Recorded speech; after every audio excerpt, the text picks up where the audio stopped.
Bonjour à tous et bienvenue sur le podcast du retour des vacances hebdomadaires de la cellule. Aujourd'hui, c'est un playtest d'éveil avec Adrien. Adrien, ça va ? Bonjour. Les vacances ont-elles été bonnes ? Oui, très bonnes. Apparemment, tu as travaillé puisque tu J'ai viens avec travaillé, un playtest. mais j'ai encore du travail. D'accord. Nous sommes également avec Emmanuel la pêche. Salut, ça va. Bonnes vacances, pareil. Super. Ça va, t'es toute bronzée. Genre. Ils peuvent pas vérifier. Alors, Natacha est avec toi également. Natacha, ça va la Salut. pêche. Nous sommes également avec Yosei. Yosei, ça va ? Coucou. Aujourd'hui, playtest d'éveil. Alors, éveil, ça s'écrit E-V-E-I-2-L-E. Et Exactement. un accent, un point d'exclamation. Voilà, c'est ça. Il faut bien savoir que c'est l'impératif. Avant qu'on présente ton jeu, je vais juste faire un petit point technique au sujet de la cellule.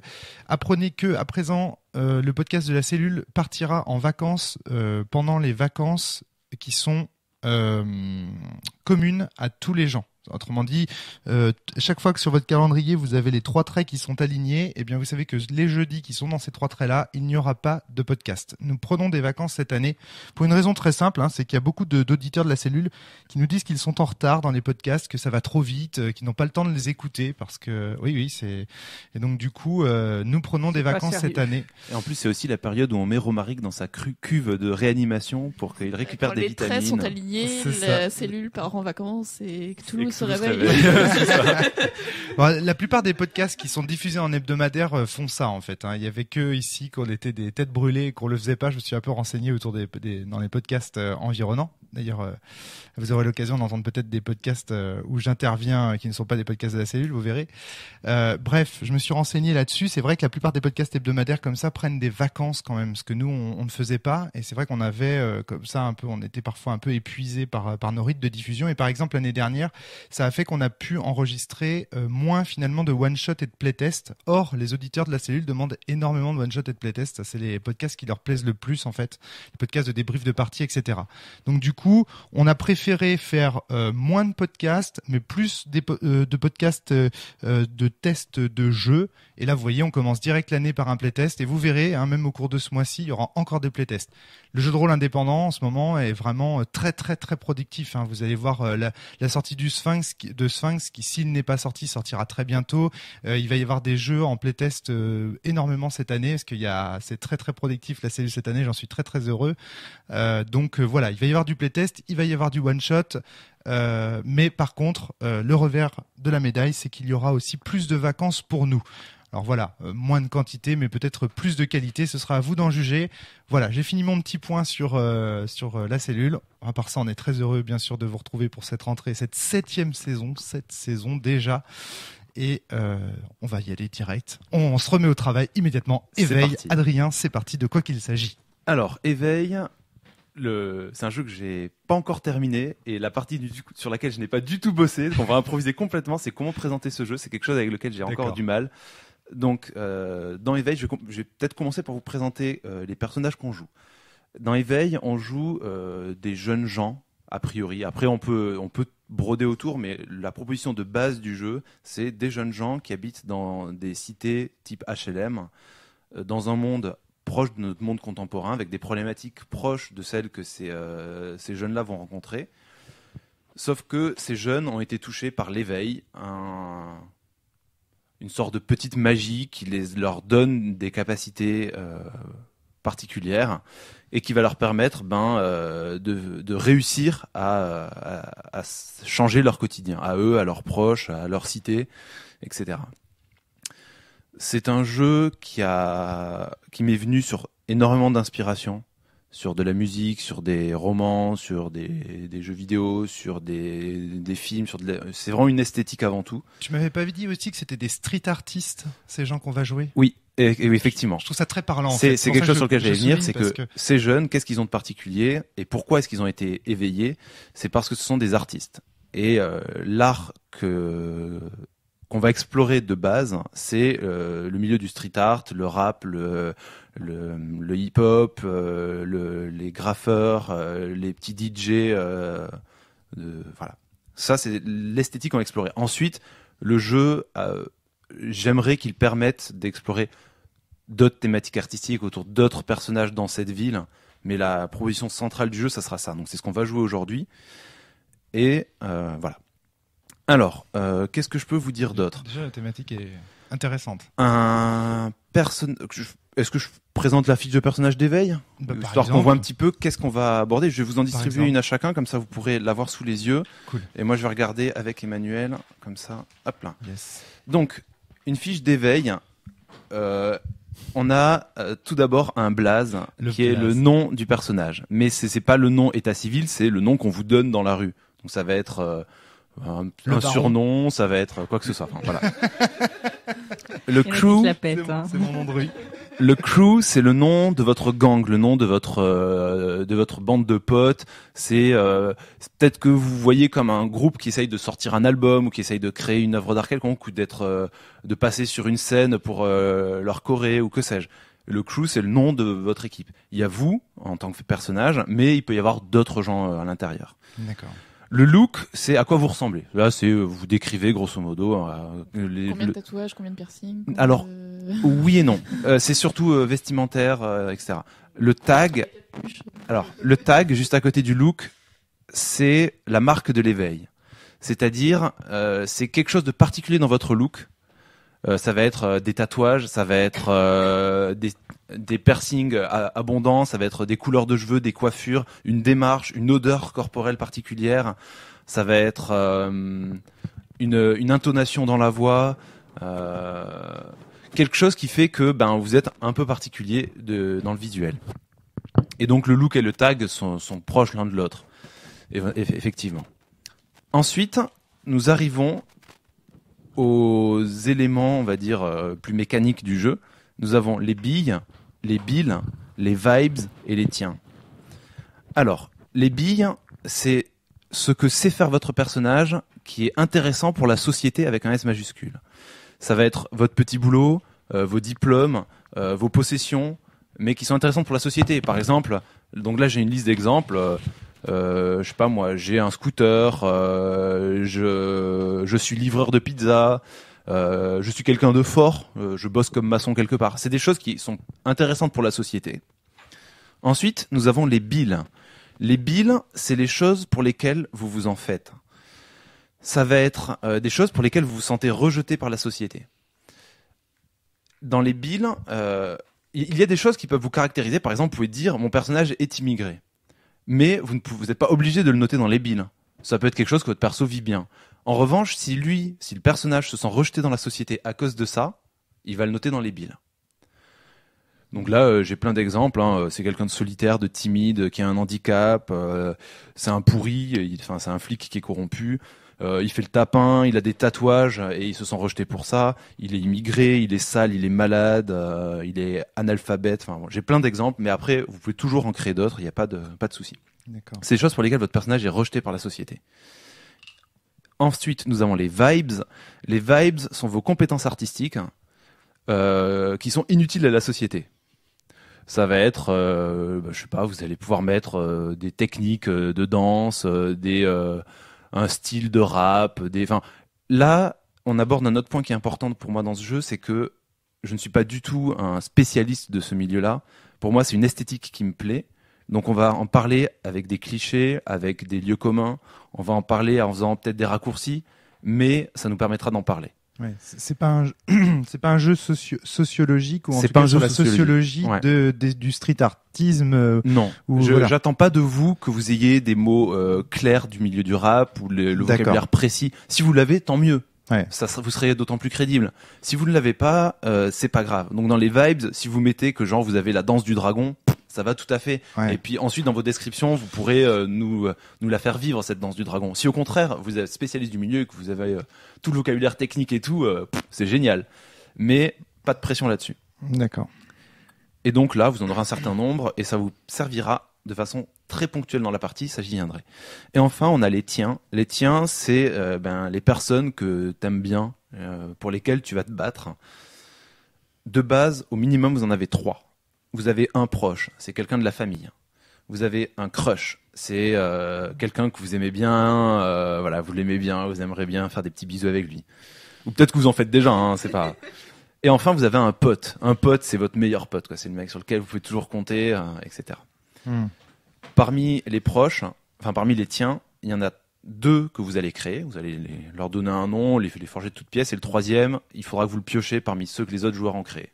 D'accord. Histoire d'avoir une petite cohésion d'équipe. Ça peut être un PJ aussi. Ça peut être un PJ, bien sûr. Voilà. D'accord. Donc ça, c'est votre personnage d'éveil. Alors, un personnage d'éveil, qu'est-ce qu'il va faire pendant la partie ? Moi, en tant qu'MJ, je prépare une problématique. Une problématique, ça va être, qu'est-ce que c'est qui va se passer, qui va pourrir votre vie, à vous, à vos proches, etc. Donc là, moi, ça m'a pris une page A4 rédigée à la main, c'est pas grand-chose. J'ai quelques PNJ, pourquoi ils font ça, qu'est-ce qu'ils veulent faire, et ce qu'on appellerait un événement perturbateur en narratologie. C'est ça, éventuellement, ouais. C'est l'événement perturbateur et aussi les protagonistes qu'il y a derrière et pourquoi ils font ça. Ah, ok. On verra.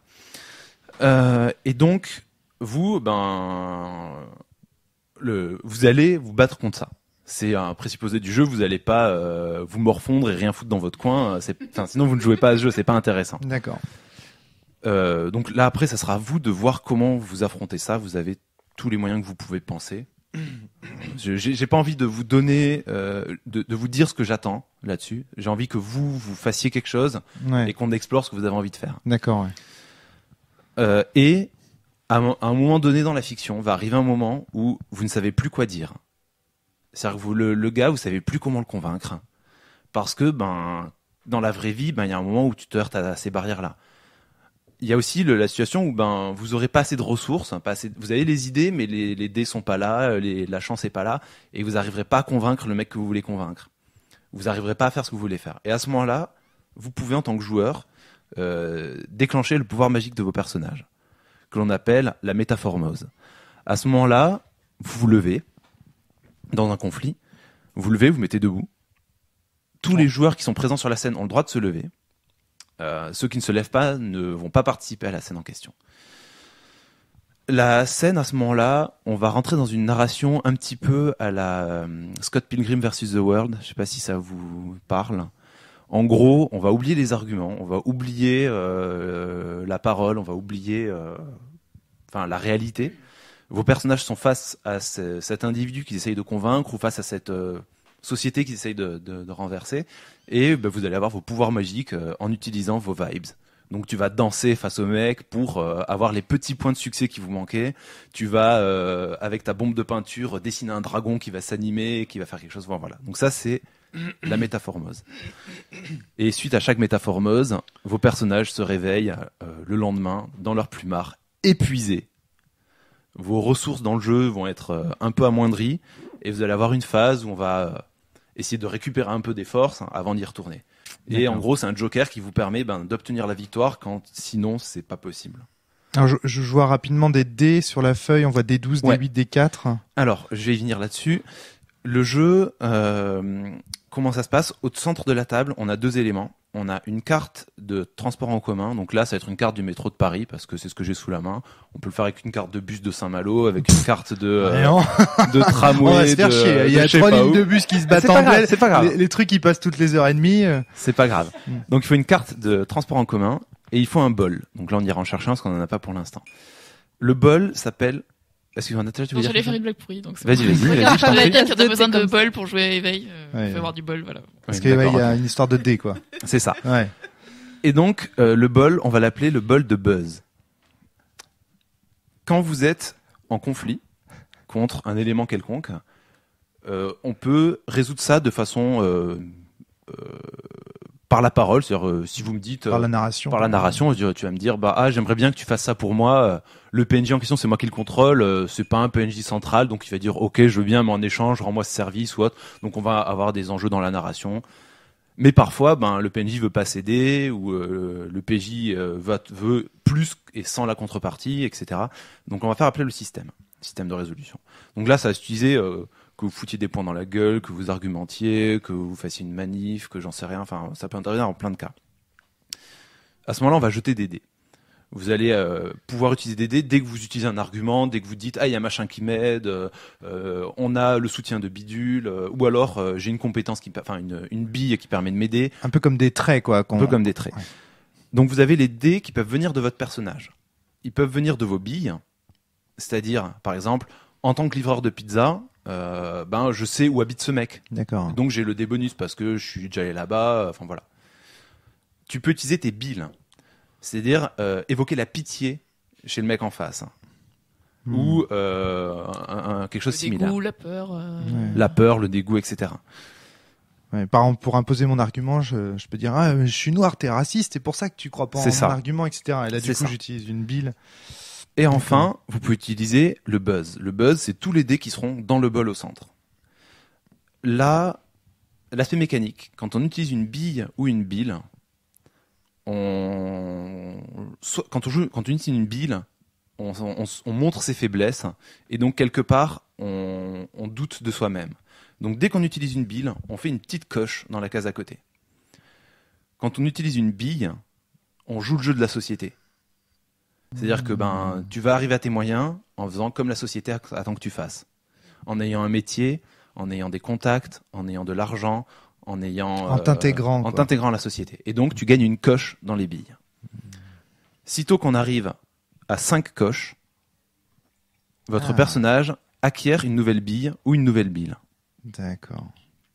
Donc l'utilisation des traits engendre la création de traits de ce type à chaque fois. Exactement. Voilà. Et en revanche, le buzz n'engendre aucune coche. Donc on utilise le buzz à tour de bras. Voilà. Le buzz monte sitôt que vous faites une action qui fait parler de vous et de votre groupe, de ce que vous défendez, de votre objectif. Dès que vous faites quelque chose qui parle à la société. Ça va être diffuser une vidéo sur YouTube, avoir un article dans les journaux, faire du porte-à-porte pour parler aux gens. Enfin, c'est vraiment tout et n'importe quoi. Même parler à un PNJ important, ça peut rapporter du buzz. Il y aura 2 dés possibles dans le buzz, selon que c'est... ça, peu importe. Ça, je vais pas vous le décrire. C'est un peu technique. Voilà, qu'est-ce que je peux dire d'autre ? Donc, vous allez jeter les dés, et ce que l'on va compter, c'est le nombre de résultats pairs. Les dés pairs, c'est vous aidez vos pairs. Ça vaut 1 point. Les dés qui font un résultat impair, ça ne vaut rien. Vous faites un impair. Ça marche. Là, vous avez un petit contrôle là-dessus, c'est que les 6, vous pouvez décider qu'ils vaillent 2 au lieu de 1. Mais vous devez gagner une coche en bille. Ah, parce qu'un 6, ça vaut 1. Un 6, ça vaut 1. Un 4, ça vaut 1. Un 2, ça vaut 1. Un 12, ça vaut 1. Ah oui, d'accord, d'accord. Tu aides tes pairs c'est pas à le score. 1. Oui, tu aides tes pairs à 1. Voilà, ça, tu doubles la réussite, en fait. Tu peux décider qu'un 6 double la réussite, mais dans ce cas-là, tu dois t'ajouter une coche. Excusez-moi, c'est un dé qui fait son résultat maximum. Ah d'accord, ok. Donc ça va être un 12, un 10, un 8 selon le dé. Le résultat max, vous pouvez le doubler, ça vous coche.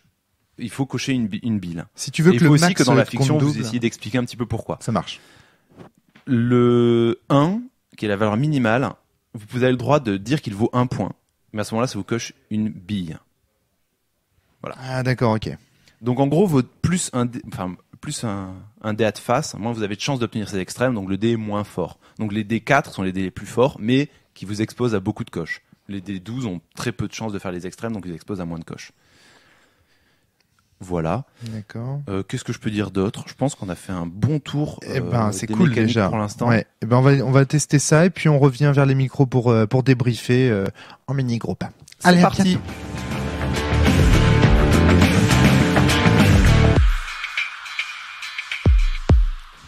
Bon voilà, fin de la partie d'éveil. Qui veut commencer ? Je suis le seul à avoir un micro et pas avoir la bouche pleine, donc on je peux fait commencer. Non, Emmanuel aussi. Peut-être un tour de présentation des persos, je sais pas. Très bien. Écoute, c'est parti, Romaric. Alors moi, je jouais un gars dont le blaze c'était Valère. Je me suis très inspiré de mon illustrateur de sens qui, je sais pas si beaucoup d'entre vous, chers auditeurs, le savent, mais Valérie Neutavong, avant de faire sens, mais ça se sent un petit peu quand même dans son style, était justement ce qu'on peut appeler un street artiste. Et d'ailleurs, il s'est vraiment énormément inspiré du street art pour faire tous ses dessins. Si vous avez l'occasion d'aller sur son site pour regarder ses images, vous verrez, il y a beaucoup de street art dans ce qu'il fait. Donc du coup, je me suis pas trop foulé la rate. Je me suis contenté tout simplement de jouer mon propre illustrateur. Donc vous allez apprendre plein de choses sur Valérie ce soir. Enfin, du moins sur la vision que j'ai de Valérie ce soir. Voilà, donc du coup j'ai vraiment joué Valère. Donc voilà, avec comme proche sa sœur Aurore. Comme crush, j'avais le personnage d'Emmanuel Niagara. Donc ça c'est pas vrai dans la réalité. Mon pote, c'était Bakrai, donc un écologiste, conspirationniste, etc. J'avais un peu caricaturé quelqu'un que vous connaissez autour de cette table. Voilà. Qu'est-ce qu'on avait fait d'autre? Qu'est-ce que j'ai d'autre à te dire? Alors j'avais pris comme bille le fait que j'étais sensible, et j'avais pris comme bille le fait comme bille, pardon, ça je vais avoir du mal avec ça. Ouais, c'est un des points que je sais que je dois changer dans le jeu. Défaut personnel de dyslexie, c'est compliqué parfois. Donc j'avais mis comme bille, donc c'est le fait que c'est les reproches que lui fait la société en général. C'est ce pourquoi il se sent rejeté par la société. Voilà, donc là j'avais mis vit chez ses parents et trop perché. Voilà. Et en vibes, donc c'est mes pouvoirs magiques liés à mon street art. J'avais mis speed painting, le pochoir facile et la bombe magnétique magique. Voilà pour mon personnage. Emmanuel? Donc moi c'était Niagara. J'étais Tiger, ouais. J'ai pas précisé. Ah oui, puis accessoirement nous formions la Candy Crush Crew. Voilà, c'est ça. S'invente pas, n'est-ce pas, aussi justement. Emmanuel. Donc moi rappeuse baraquée et tatouée, activiste aussi parmi les billes, avec comme vibes le clash au physique, l'interpellation des foules et la rime en et que tu peux pas stopper. Voilà, tout ceci n'est absolument pas une critique des rappeurs. Ou si, peut-être. Je sais pas, je vous laisse juge. Et voilà, donc en crush, j'avais pris Aurore, justement, donc pareil, rien à voir avec la réalité. En pote, donc j'avais un autre personnage de la table, le personnage de Natacha.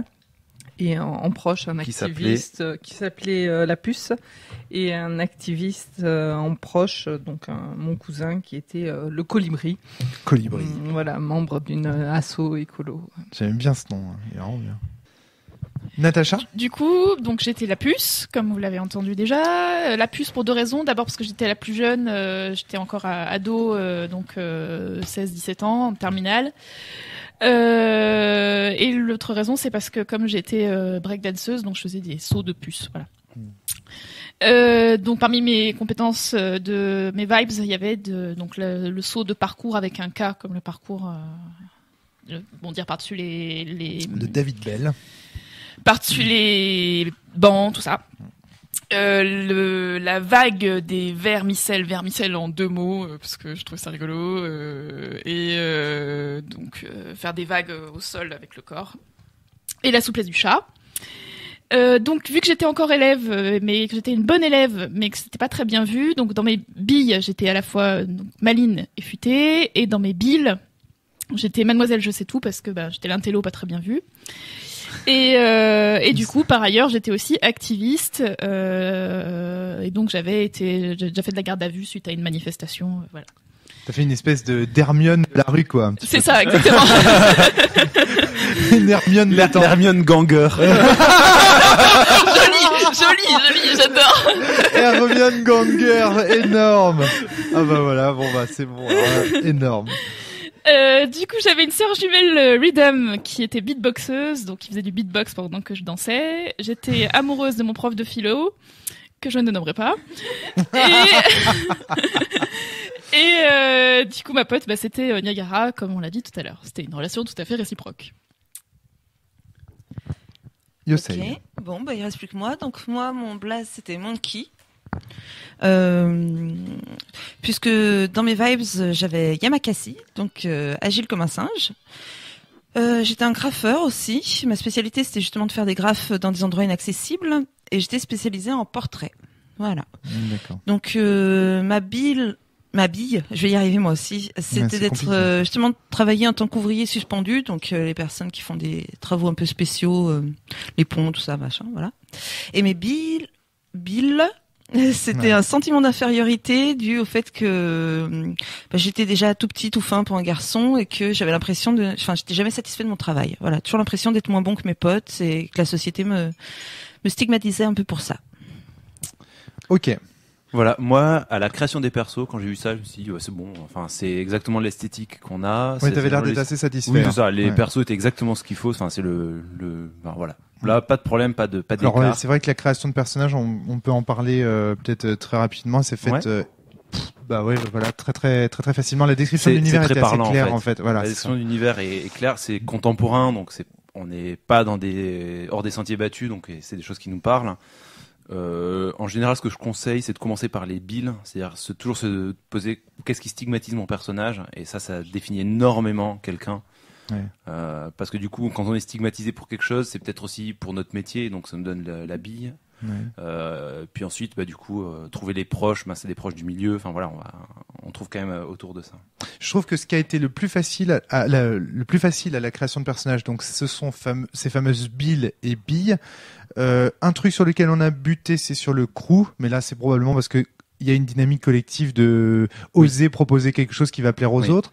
Et puis le truc aussi sur lequel on a, oui exactement. Le truc aussi sur lequel on a un petit peu buté, ou en tout cas moi, je sais pas ce que vous en pensez autour de la table, c'est sur les vibes, parce que c'est assez la première fois qu'on joue, c'est assez compliqué d'avoir en tête ce que va être la métaformose, à ne pas confondre avec les métamorphoses. Je vais avoir énormément de mal à me tromper. C'est pas un jeu pour les dyslexiques. Donc la métaformose. Donc c'était extrêmement difficile. Il y a eu un petit problème aussi lié au fait que tu nous avais pas lu l'introduction. Je pense que peut-être pas lu l'introduction. Si on l'avait eu avant. Non, en fait, je pense que j'aurais dû vous décrire clairement qu'est-ce que c'est qu'une scène de métaformose, mais encore que si je vous l'avais dit, je crois dans l'introduction, je l'ai dit, je crois. En tout cas, moi j'ai eu énormément de mal à les établir. Moi j'ai eu l'impression que vous avez eu plus de mal sur le choix des proches, enfin des tiens, enfin les proches, les crushs, les potes. C'est pas du mal, c'est de la réflexion qu'on a eu à ce moment-là. Okay. Moi, le problème des vibes, c'est qu'à un moment donné, je me suis dit bon, je réfléchis pas, je verrai bien. Ouais. Pour moi, ça, c'est vraiment un problème. Quand dans une création de perso, tu finis par te dire, je réfléchis pas, je verrai bien. Mais est-ce que c'est pas inhérent à beaucoup de jeux de rôle quand c'est la première fois qu'on joue, de toute façon? Alors si, attention, c'est pas. Oui, mais par exemple, un petit élément de correction que je peux faire, parce que je l'ai fait pour les billes et les billes, j'ai mis des listes d'exemples. Et là, j'en avais pas mis du tout. Ouais. Mais parce que c'est aussi un élément où j'avais pas envie de brider votre imaginaire, donc j'avais peur qu'une liste d'exemples soit. Puis c'est aussi un élément qui découle justement des billes et des billes que tu as choisi, donc peut-être nous laisser justement l'opportunité de faire ces déductions par nous-mêmes. Une liste d'exemples où je dirais par exemple, si vous êtes breakdancer, vous intéressera peut-être, je sais pas, commencer par le pas du, la danse du, le move du. Je sais pas si tu oui, c'est vrai, j'en ai donné quelques-uns, ouais. T'as donné, en fait, et ce qui m'a beaucoup aidé, t'as donné des mots-clés liés à chaque profession de street art que tu proposais. Vrai, j'en ai donné un petit peu, pour les DJ, t'as proposé, je sais plus, une liste je l'ai fait que pour le graffeur parce que tu me posais la question. Parce qu'en fait, on a établi à un moment donné qu'en fait, on était plus ou moins tous graffeurs, et puis finalement, non, on est revenu dessus, enfin bref.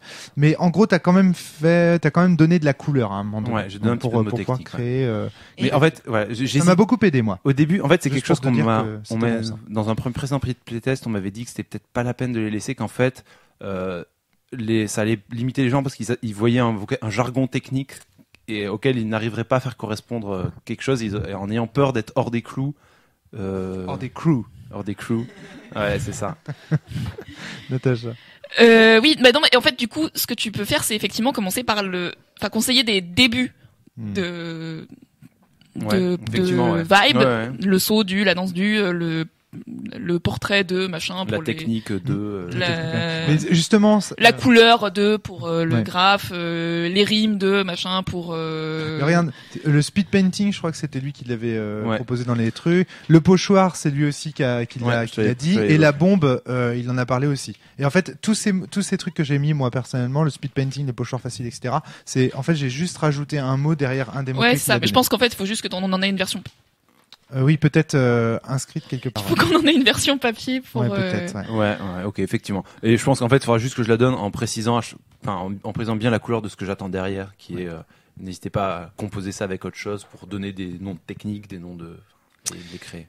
Alors là, assez rapidement, il y a quelque chose qui arrive. Hein. C'est la fiction qui survient juste après la création de personnages, qui est une espèce c'est une lecture du background métaphysique de l'univers en fait d'éveil. En gros, est-ce que vous voulez en parler là autour de la table rapidement? Est-ce que vous voulez en parler vous de votre point de vue? En gros, que je précise très rapidement. En gros, les personnages avant le début de la partie vont tous rêver lors d'une nuit. Et dans ce rêve-là, on leur transmet le pouvoir de l'éveil et donc le pouvoir de la métaformose qui va leur permettre de se dépasser. Tout à fait. Voilà. C'est une sorte de pouvoir. Pour ceux qui connaissent Agone, c'est un petit peu comme l'inspiration finalement dans Agone. C'est le truc qui va faire que ton art va devenir magique et va pouvoir... Emmanuel, qu'est-ce que tu en as pensé? J'aurais presque proposé, alors indépendamment de ce que j'en ai pensé, mais cette lecture-là avant la création de perso, un peu comme dans Sens, on intercale la création de perso à un petit... Alors, ça fait une mise en ambiance qui peut être intéressante J'ai avant. oublié de le faire. J'ai oublié de le faire, voilà, c'est ce Mais que j'allais dire. normalement, C'est comme ça. je le lis avant la création des personnages, effectivement. Mais ça, c'est parce que c'était le premier playtest où tu l'utilisais aussi. Non, dans le La lecture, tu test l'avais déjà précédent, je l'avais déjà D'accord, utilisé. ok. Ouais. Pardon. Tu l'avais dit, hein, que de toute façon, comme le jeu n'était pas encore rodé, tu saurais pas trop dans quel sens Oui, c'est mettre ça, les ouais. choses. Ouais, c'est ça. Là, on a Là, senti j'ai que juste c'était vraiment oublié, cette quoi, problématique là. Par rapport à ça, Emmanuel, par rapport à ce background. Je sais pas si... En fait, le fait que ce soit un rêve, mais que ce soit quelque chose d'entièrement... seulement une personne qui parle, moi je trouvais que ça manquait un peu de force. C'est en fait rêver d'une personne qui parle, c'est pas la même chose qu'entendre une voix dans sa tête, mais c'est pas non plus la même chose que voir quelque chose se dérouler. Alors là, je te propose une solution toute simple, Adrien. En fait, tu distribues la feuille et tu demandes aux joueurs de la lire. Juste ça. Au lieu que ce soit toi qui la lise, ça va avoir deux avantages, Adrien. Premier avantage, du coup, c'est nous-mêmes qui entendons, comme on est lecteur et qu'on doit parler à voix basse parce que tout le monde est en train de lire, on entend en nous-mêmes notre propre voix dans notre tête lire le texte. Ça, c'est le premier point. Et deuxième point, ça évitera les ambiguïtés liées à la difficulté de prononciation des mots qui posent problème aux dyslexiques. À un moment donné, je savais plus si tu parlais de la ville, de l'éville, de l'île, de l'éveil, parce qu'en fait, vous voyez, la vieille, etc., parce que ça allait trop vite. Parce que quand tu dis et la ville arrive et la ville et machin truc, parfois, moi, je savais plus de quel concept tu parlais. Donc, je pense que en texte à lire, ça peut... Ouais, je trouve que le fait de pas l'avoir devant les yeux, ça dévalorise justement les jeux de mots que tu y fais et qui sont super appréciables, moi je trouve. Après, moi, ayant joué à Hurlement avec Adrien, j'ai retrouvé un truc que j'aime bien avec Adrien, c'est l'introduction. Où au début on sentait dans la voix d'Adrien que c'était un texte qui avait joué. Après, est-ce que les meneurs de jeu feront l'effort de lui donner cette intention est-ce que les meneurs de jeu auront la sensibilité d'Adrien vis-à-vis de son propre texte? C'est pas certain, donc voilà, ça c'est Natacha. Deux choses. D'abord, la métaphysique derrière le monde urbain, moi ça m'aide à justement rentrer dans une thématique qui me touche pas forcément. Donc c'est très bien. Enfin, on l'a pas dit, mais moi je suis d'accord. Voilà. La deuxième chose, c'est par rapport au texte d'intro, et donc effectivement l'idée de Romaric est très bien. C'est quelque chose que je t'avais déjà dite, donc il faudrait que ça apporte plus de voix aussi, donc ça donne plus de profondeur et il y a une vraie crew originelle. Ouais. Alors le problème c'est que faire un dialogue en tant qu'MJ ou faire mais oui, du coup si c'est les personnages qui lisent. Alors ce que disait Romaric, c'était de le lire chacun dans sa tête, je crois. Ouais. Ah d'accord, ok, bon. Mais après je peux éventuellement distribuer une partie à chaque joueur et chaque joueur se répond l'un mutuellement et puis on lit ça à 4. Ouais, moi c'était ce dont j'avais compris. Moi j'ai peur que la découverte du texte fasse qu'on le lise. Ça va être difficile, tu vas perdre en concentration parce que les gens seront plus concentrés sur ce qu'ils lisent, mais sur ce que... Voilà. Moi je trouve que donner le texte à lire avec éventuellement une petite musique d'intro comme tu avais fait dans Hurlement, ça peut faire son effet. Ouais, mais dans Hurlement, c'est le MJ qui parle. Dans Hurlement, c'est important que ce soit le MJ qui parle, tu noteras. Oui. Dans Hurlement, ça a du sens. Parce que c'est le veneur qui vient te chercher. Et qui va faire de toi ce que tu vas devenir. Qui va te faire devenir ce que tu es. Mais là, dans Éveil, c'est différent. C'est toi-même qui t'éveille. Tu as toi-même ton propre veneur. Donc, bon. C'est un détail. Hein. L'autre chose, en tout cas, sur le fait que l'introduction soit... en fait, pour donner de la plus d'importance à l'introduction et aux rêves, c'est qu'il faudrait qu'il y a une scène aussi où les personnages parlent de leurs rêves.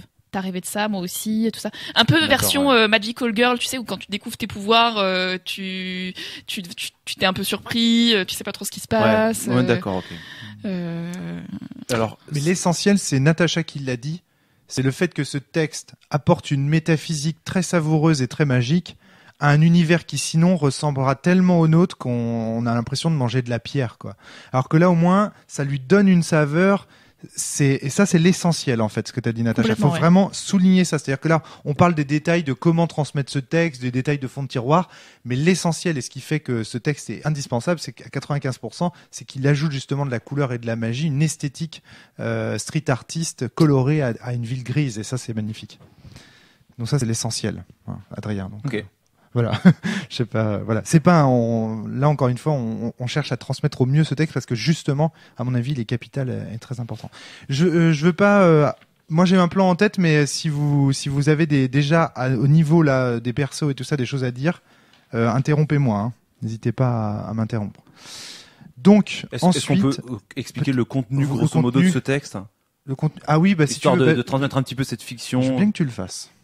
C'est-à-dire que je le lise ou que je décrive un petit peu ce qu'il y a dedans? Que tu le décrives plutôt, justement. Parce que en gros, l'idée de l'éveil, c'est que les personnages rêvent d'un ancien crew qui, lui aussi, en son temps, a été un groupe d'éveillés et qui leur transmet leur pouvoir, parce que eux se sont lassés ou sont arrêtés de se battre, et donc les personnages des joueurs sont la nouvelle génération. Et donc, ils racontent le monde tel qu'ils le comprennent, sachant qu'ils sont un peu prisonniers de leur vie en ville, de la cité, qu'ils n'ont pas forcément une culture extraordinaire, donc ils brodent une sorte de passé qu'ils s'inventent sur ce qu'ils entendent dire du passé de leur ville, et donc c'est avec leurs mots à eux. Et donc, en gros, ils expliquent que la ville, c'est un concept qui date d'il y a très longtemps, que la ville a été créée parce que l'humanité fuyait deux problèmes, deux failles. La faille de la solitude, qui est que les hommes isolés sont seuls et ont du mal à se battre contre... T'as bien insisté, c'est la solitude. La solitude. Voilà. Alors pourquoi? Parce qu'en fait, ces éveillés appellent la solitude la faille de l'isolement. La faille de l'île. I-L-E. La deuxième faille, le deuxième problème des humains à cette époque-là, c'était la faille ville, V-I-L-E, qui est la méchanceté, la jalousie, les conflits entre tribus voisines, etc. On n'est plus seul, et comme on n'est plus seul, alors on non, est en groupe. Comme on est en groupe, on est jaloux, on voit les autres. Pas encore. C'est avant que la ville existe. C'est déjà les conflits entre tribus, les conflits au sein d'une petite tribu. C'est déjà ces deux mais alors dieux. c'est la ville V-I-L. Oui, précise à chaque fois. C'est la ville V-I-L-E avant que la ville I-2-L-E existe. Voilà. Tu vois, c'est tout con, ça. Oui, c'est d'accord. tout con, mais ça justifie l'histoire que je te disais où il faut le donner aux joueurs. Ok, Voilà. bon. Donc, île et ville, V-I-L-E, sont les deux failles anciennes qui existaient avant la ville, V-I-2-L-E. C'est ça que j'avais pas compris. Les humains, dans cette métaphysique-là, sous l'impulsion de deux artistes qui se nomment Eve et Ei, vont créer la ville, VI2LE, pour se réunir et vivre ensemble et lutter contre ces deux failles anciennes. En se disant, on vit ensemble, on n'est plus isolés, on vit ensemble et on crée des lois, et du coup, on bannit le mal.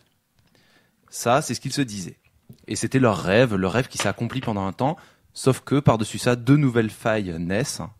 La faille veille, V-E-I, c'est le moment où les lois sont tellement... C'est le moment où les lois deviennent tellement présentes qu'elles commencent à contraindre la vie, et où en gros, c'est les milices de voisinage, c'est les caméras de sécurité, c'est toute la surveillance abusive. C'est le tisserand dans Vampire.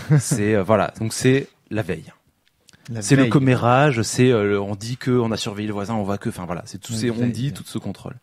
Et enfin, la dernière faille à émerger se nomme la vieille, et elle naît dans les ruines de l'ancienne ville, dans les vieux immeubles qu'on ne rénove pas, qui tombent en friche. Détroit, c'est l'incarnation même de la vieille. Exactement. Quoi. Et donc, ces quatre divinités sont l'origine du mal-vivre en ville. Parce que malgré la vie en ville, l'île et la ville continuent à exister. Oui, bien sûr. Et donc voilà, c'est quatre. En fait, au final, nous, on vit dans la polarité, on vit dans le centre, dans la ville, et en fait, on est menacé par à la fois par l'île, c'est une espèce d'extrémité de l'île et une extrémité de la vieille finalement. C'est ça. D'accord. Sachant que certaines se battent un peu entre elles, mais pas vraiment. Enfin, en gros, c'est les quatre, c'est génial. Les quatre mauvais penchants de la vie en ville. Et c'est une manière d'imaginer des divinités derrière des problèmes du quotidien. Et donc pour les éveillés, c'est quelque chose d'existant. C'est-à-dire que la mère de la ville que vous avez, dans laquelle vous jouiez, elle était possédée par vieille.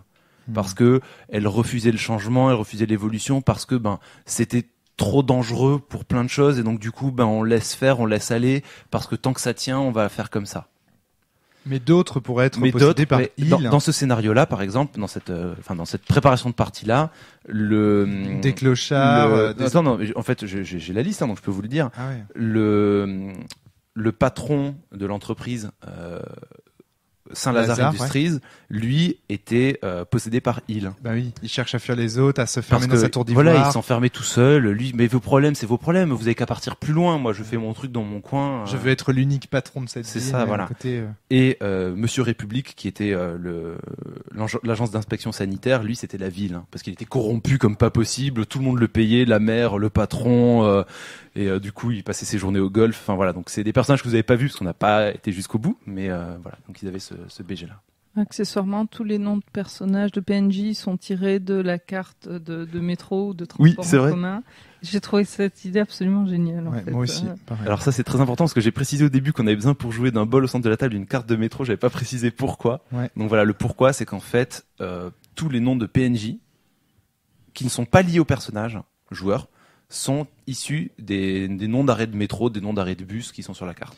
À savoir que cette carte, justement, va pouvoir servir de lieu sur lequel on va pouvoir positionner aussi des marqueurs ou des compteurs qui Oui. vont servir à mesurer la difficulté ensuite nécessaire à C'est ça. battre ses adversaires, c'est-à-dire le nombre de succès nécessaires pour pouvoir battre ses adversaires. C'est-à-dire que la carte est à la fois source d'inspiration pour les noms des personnages, mais Les elle est supports aussi de jeu. lieu, voilà, pour poser des compteurs et aussi finalement plateau de jeu. Mais en se détachant totalement de son aspect géographique et en donnant plutôt un côté linéaire de les arts personnages d'eux, et Mais les arts pas d'eux, tant. et Enfin, ouais. alors en gros, moi, en préparation, je prépare une fil problématique. conducteur. C'est un fil conducteur C'est ça. et les PNJ importants sur des qui sont rails. liés à ça sont tous sur la même ligne de métro.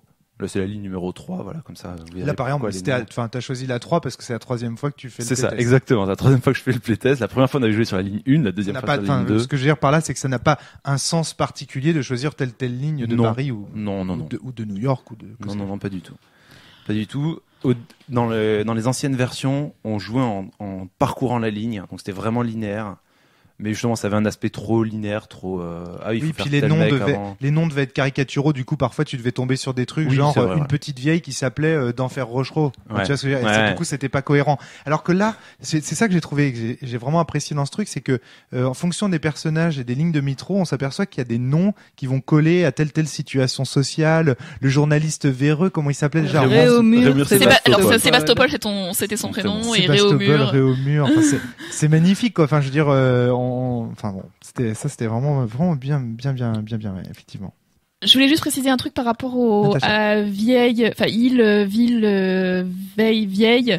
C'est que ça fait quand même partie de la genèse du jeu. C'est que l'idée C'est du ça. jeu est partie L'idée du jeu est partie de ce jeu de jeu. mots-là. C'est en fait partir du mot ville, enlever des lettres, rajouter des lettres et voir que en fait on tombe sur des mots qui sont tellement pleins de sens que enfin voilà, juste cette Donc cette, c'était cette rigolo. magie Déjà un jeu de vocabulaire. mots digne du rap était à l'image de, enfin l'idée, Ouais. l'origine de l'idée de ce jeu Street Art. Si on faisait un garage, c'est ça, quoi. C'est presque le titre, puis éveil, évidemment. Hein. Bah oui, Ouais, les mêmes mettez-vous en éveil, Et puis, justement. les billes, les billes, non, les mais- vibes. Enfin, T'inquiète, je suis au taquet là-dessus. T'inquiète, tu me connais, hein. Parce que moi, entre les mentors, les maîtres irritants, les maîtres hésitants, les maîtres méritants, les maîtres irritants, si tu veux, je suis pas mal aussi de ce côté-là. Mais voilà, c'est effectivement bien joué. Donc là, pour le petit point garage, merci Natacha. Effectivement, c'est important de savoir que ça a créé la couleur qui t'a permis ensuite de créer le jeu.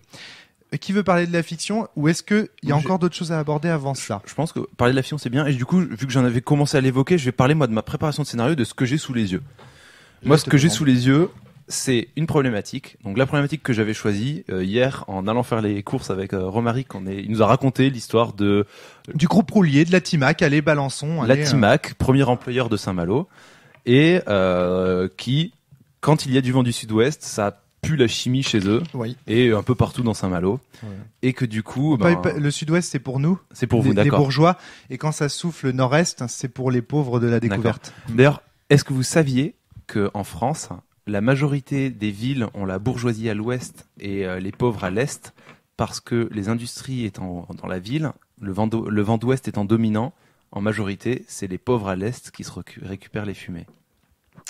À Paris, à Lyon, à Toulouse. Et vraisemblablement à Saint-Malo aussi. Alors à Saint-Malo, Alors, on a une politique urbaine qui est particulière parce qu'on essaye de mélanger justement les pauvres et les riches. Non mais là, moi, je te parle de quelque chose qui est un vestige du 19e siècle. C'est poignant ce que tu dis là. Enfin, Ouais. Enfin bon voilà, donc du coup moi j'ai noté ce truc-là, j'ai trouvé ça marrant. J'avais d'autres problématiques en tête, enfin j'en ai plein des problématiques, mais celle-là a été cool parce qu'en plus elle touchait Romaric directement et puis on jouait à la baronnie. Parce que une fois il y a quelqu'un de l'environnement qui est venu chez moi et qui m'a dit si c'était moi, toutes vos fenêtres côté Timac, elles seraient condamnées. Ça fait voilà. Sous-entendu, je sais qu'à la Timac on recrache des trucs dégueulasses Donc j'ai pris cette problématique et je me suis dit eh bien à côté de la cité des personnages, il y a un employé, enfin une usine qui s'appelle Saint-Lazare Industries, qui est dirigée par Monsieur Saint-Lazare et c'est une usine pétrochimique extrêmement polluante. Monsieur Saint-Lazare est un industriel riche et sérieux. Il porte toujours un costume sombre, une chemise blanche, la même cravate, des lunettes rectangulaires à angle vif cintrées de métal luisant. Il est strict et il est possédé par il a une difficulté de 25 que j'avais écrite. Et Saint-Lazare Industries est le premier employeur de la cité. Ça, c'était premier PNJ et la problématique. Cash. Quand on crée une problématique à ce jeu-là, il y a un PNJ qui est tout puissant sur elle. C'est-à-dire que lui, le jour où on le fait changer d'avis, on peut changer les choses. Avant, c'est pas possible. Donc c'est lui le boss final, on va dire. Et donc ensuite, je vais créer quelques autres PNJ, histoire qu'il y ait des gens qui tournent autour, qu'on ait quelque chose de plus existant. Donc, Monsieur République, qui lui est le directeur de l'agence d'inspection sanitaire et industrielle de la cité de Paris, donc qui était la cité, enfin le quartier, l'arrondissement où jouent les joueurs. Il est corrompu par le maire pour que Saint-Lazare Industries demeure en service, parce qu'il y a plein d'emplois. Hein. Il touche aussi des cadeaux de la part de Saint-Lazare Industries, parce que pareil, eux ils ont des intérêts financiers. Et donc Monsieur République est bien en chair, le visage souriant, toujours en survêtement car il passe la moitié de ses journées au golf. Il est possédé par Ville, il a une difficulté de 20. Et enfin, nous avions Madame Opéra, qui est la maire de la cité de Paris, membre du Parti de la continuité et de la stabilité. Là, je sais plus si jamais vous vouliez parler politique, j'avais un nom à donner. Elle fait tout pour maintenir Saint-Lazare Industries en place. C'est l'employeur principal de la cité. Et du coup, tous les gens qui bossent là-bas sont ses électeurs. Donc voilà, c'est hors de question de changer ça. Madame Opéra est âgée, elle a souvent la garde de ses petits-enfants à la maison. Voilà, j'ai essayé d'en faire une petite maman famille. Voilà. Vieille. Enfin, elle est possédée par vieille, elle a une difficulté de 15. Et enfin, j'en avais 2-3 autres. Enfin, j'en avais un autre que j'avais noté, qui était Monsieur Villiers, qui est un promoteur immobilier, lui que ça arrange bien, qui est cette situation et qui du coup essaye d'acheter des appartements pas chers en ruinant les familles, en profitant des familles qui veulent fuir ça. Enfin voilà, c'était un pourri qui pouvait éventuellement vous faire chier. Et voilà. Dans le processus de jeu, tous ces gens que tu viens de citer sont finalement des espèces de boss de fin. C'est ça. Mais ils sont présentés dès le début. C'est-à-dire il faut que dans le quart d'heure de début de partie, les noms de ces persos soient évoqués et qu'il soit clair que ils soient pourris, corrompus, qu'ils soient liés à ça quoi. Il faut que ce soit évident. Et il est clair aussi que, et ça c'est dans le contrat social, les joueurs doivent s'emparer de la problématique et bien sûr chercher de leur poutrer la tronche. Alors justement, moi j'avais un truc à dire par rapport à ça. Je me demande jusqu'à quel point il faudrait pas que ce jeu soit plus manichéen en fait, pour qu'on ait plus envie de. Le problème c'est que là, dès le moment où on a eu la problématique, le personnage de Yosei a soulevé un problème, c'est que si on ferme l'usine, il y a plus d'emplois. Alors. Ça c'est vous qui l'avez vu en noir et blanc, en gris comme ça. Parce qu'en vrai, moi la proposition c'est que le moment où vous renversez Saint-Lazare, vous avez résolu le problème, vous proposez une solution. D'accord. Alors dans ce cas-là, oui. Donc du coup, il faut. Après, parce que moi, j'en avais une vision pas naïve, pas angélique, dans le sens où, Mais sans tomber dans l'angélisme ou dans le manichéen ou quoi que ce soit. À la fin, vous auriez dit effectivement, si vous partez, ça ruine la ville. Si vous restez et qu'on continue plus, c'est nul. Les filtres, c'est un peu cher. Vous auriez proposé une solution. Les filtres, c'est bien. Ça devient une scope. Des gens qui travaillent. Voilà, vous auriez proposé une solution, on l'aurait appliquée. Ensuite, faut pas oublier que Éveil n'a pas comme vocation à être un jeu qu'on ne joue qu'en un scénar. Donc c'est-à-dire qu'à la fin, il n'y a pas de on a gagné, on a perdu. Oui, alors après, moi je m'attendais et donc, derrière, on aurait fait une autre partie où il faut régler le problème du chômage. Voilà, d'accord, ok. C'était l'autre ou alors notre problématique. C'était ce à quoi je m'attendais ensuite, mais. Tout à l'heure, en préparation du podcast, on parlait du vide fertile. Là, on en avait un bel exemple. C'est-à-dire, avec finalement, la résolution du problème final du scénar aurait pu amener un nouveau problème qui aurait pu être une nouvelle problématique, etc., etc. Donc, moi, au contraire, je trouvais que c'était un bon exemple. Et après, moi j'aime bien le côté justement la demi-teinte. Pour moi, dans ma tête, c'est gris. C'est le gris, c'est entre le noir et le blanc. Et la ville, c'est ça. C'est le gris. Et puis c'est surtout, gris. enfin, est-ce que tu t'imagines Manichéen, je trouve que ce serait trop lumineux, trop lumière, trop Et- chevalier du Zodiac, et puis- dans un univers qui est quand même réaliste. Ouais. Et est-ce que si c'est gris, c'est quoi la conclusion? Ça vaut pas le coup de se battre? Non, justement. Alors là, t'es en non, train de mais c'est donner pas une que bille c'est pas que ça vaut pas le coup de se battre, c'est que bah si, enfin oui, en fait, enfin oui, moi j'ai envie de te répondre oui. Alors D'accord. j'ai Donc passé pour t'as j'ai passé pour la méchante de service tu as envie d'abandonner? Bah non, mais enfin, alors moi, en fait, le problème Tu veux c'est que t'emplir de bile? C'est de ça hein, dont je veux le parler. problème c'est que du coup on retombe sur des problématiques de sens mort et pour moi c'est pas le même jeu. Sens mort, c'est normal qu'il y ait ce genre de problématique où tu te dis quoi qu'on fasse, il va y avoir des problèmes, ça va entraîner des conséquences négatives. Là, non, normalement, il devrait y avoir que des conséquences positives. Et dans ce cas-là, je suis désolée, mais on retombe sur l'angélisme. On retombe sur le fait que oui, on va régler tous les problèmes parce qu'on est trop fort et parce que Mais c'est pas le cas. Enfin, oui, c'est pas le cas si tu précises que le deuxième scénar, c'est on s'occupe des chômeurs. mais ça, j'ai pas besoin de le préciser. Enfin, c'est au deuxième scénar, je vais arriver avec ma nouvelle problématique. Et Pour moi, elle aura c'est- émergé de façon logique. Pour moi, je sais pas, c'était évident en fait. Mais après, c'est particulier. Je comprends ce que veut dire Natacha. C'est évident pour des gens qui, comme nous, sont peut-être autour de la table. On va pas se mentir. Il y a personne qui est un libéral. Il y a personne qui est vraiment un capitaliste convaincu. On est tous des associatifs. Merci de le Plus préciser, ou parce que moins sinon je vais encore passer pour la d'extrême grande gauche. méchante. Non mais je veux dire, non mais ça c'est très important pour comprendre la critique de Natacha, je pense. C'est-à-dire qu'en fait, je pense que ton jeu, il a parlé aussi de cette manière-là parce que autour de la table, de façon personnelle, on est tous déjà très très investis dans ces problématiques-là. Et je pense que ce jeu ne s'adresse pas que à ce genre de personnes. Je pense qu'on peut jouer en étant Et alors, c'est là que j'ai un libéral. doute. Après, Moi, je pense que moi j'ai peut-être une vision un peu simpliste des choses, mais après est-ce que c'est pas aussi, on verra peut-être quand on parlera un petit peu. Yo. Le but, le combat final, c'est pas de tuer quelqu'un ou quoi que ce soit, c'est un peu de le convaincre, de faire changer les choses. Alors, est-ce que c'est pas au meneur de jeu aussi de voir si effectivement il a envie de se lancer dans une campagne, il ferme l'usine, il y a du chômage, mais c'est un problème qu'on réglera plus tard, ou il a la possibilité aussi de se tourner vers l'angélisme entre guillemets en disant, après c'est ma vision des choses, juste terminer là-dessus, vous arrivez à convaincre le grand patron d'acheter des filtres, qu'il n'y ait plus de soucis d'air pollué, et les personnes gardent leur emploi, et par vos arguments, par la façon dont vous l'avez touché, vous arrivez à régler le problème quand même. Il y avait Ok. une solution Oui, une échappatoire quand même un peu En fait, positive. à la fin, le moment où vous convainquez quelqu'un, Adrien. c'est vous qui le contrôlez. J'ai plus mon mot à dire. Enfin, je vais le jouer pour le jouer, mais si vous dites, ils installent des filtres, ça résout le problème, très bien. Et du coup, fin du scénar, happy end. Scénar suivant, j'arrive en disant, les filtres sont trop chers. On a dû se débarrasser d'une partie du personnel. Et dans Oui, c'est tous ce les que cas, t'avais proposé, dans en tous plus, les cas, c'est- j'aurai un deuxième scénario. Mais même, je pourrais rebondir sur autre chose.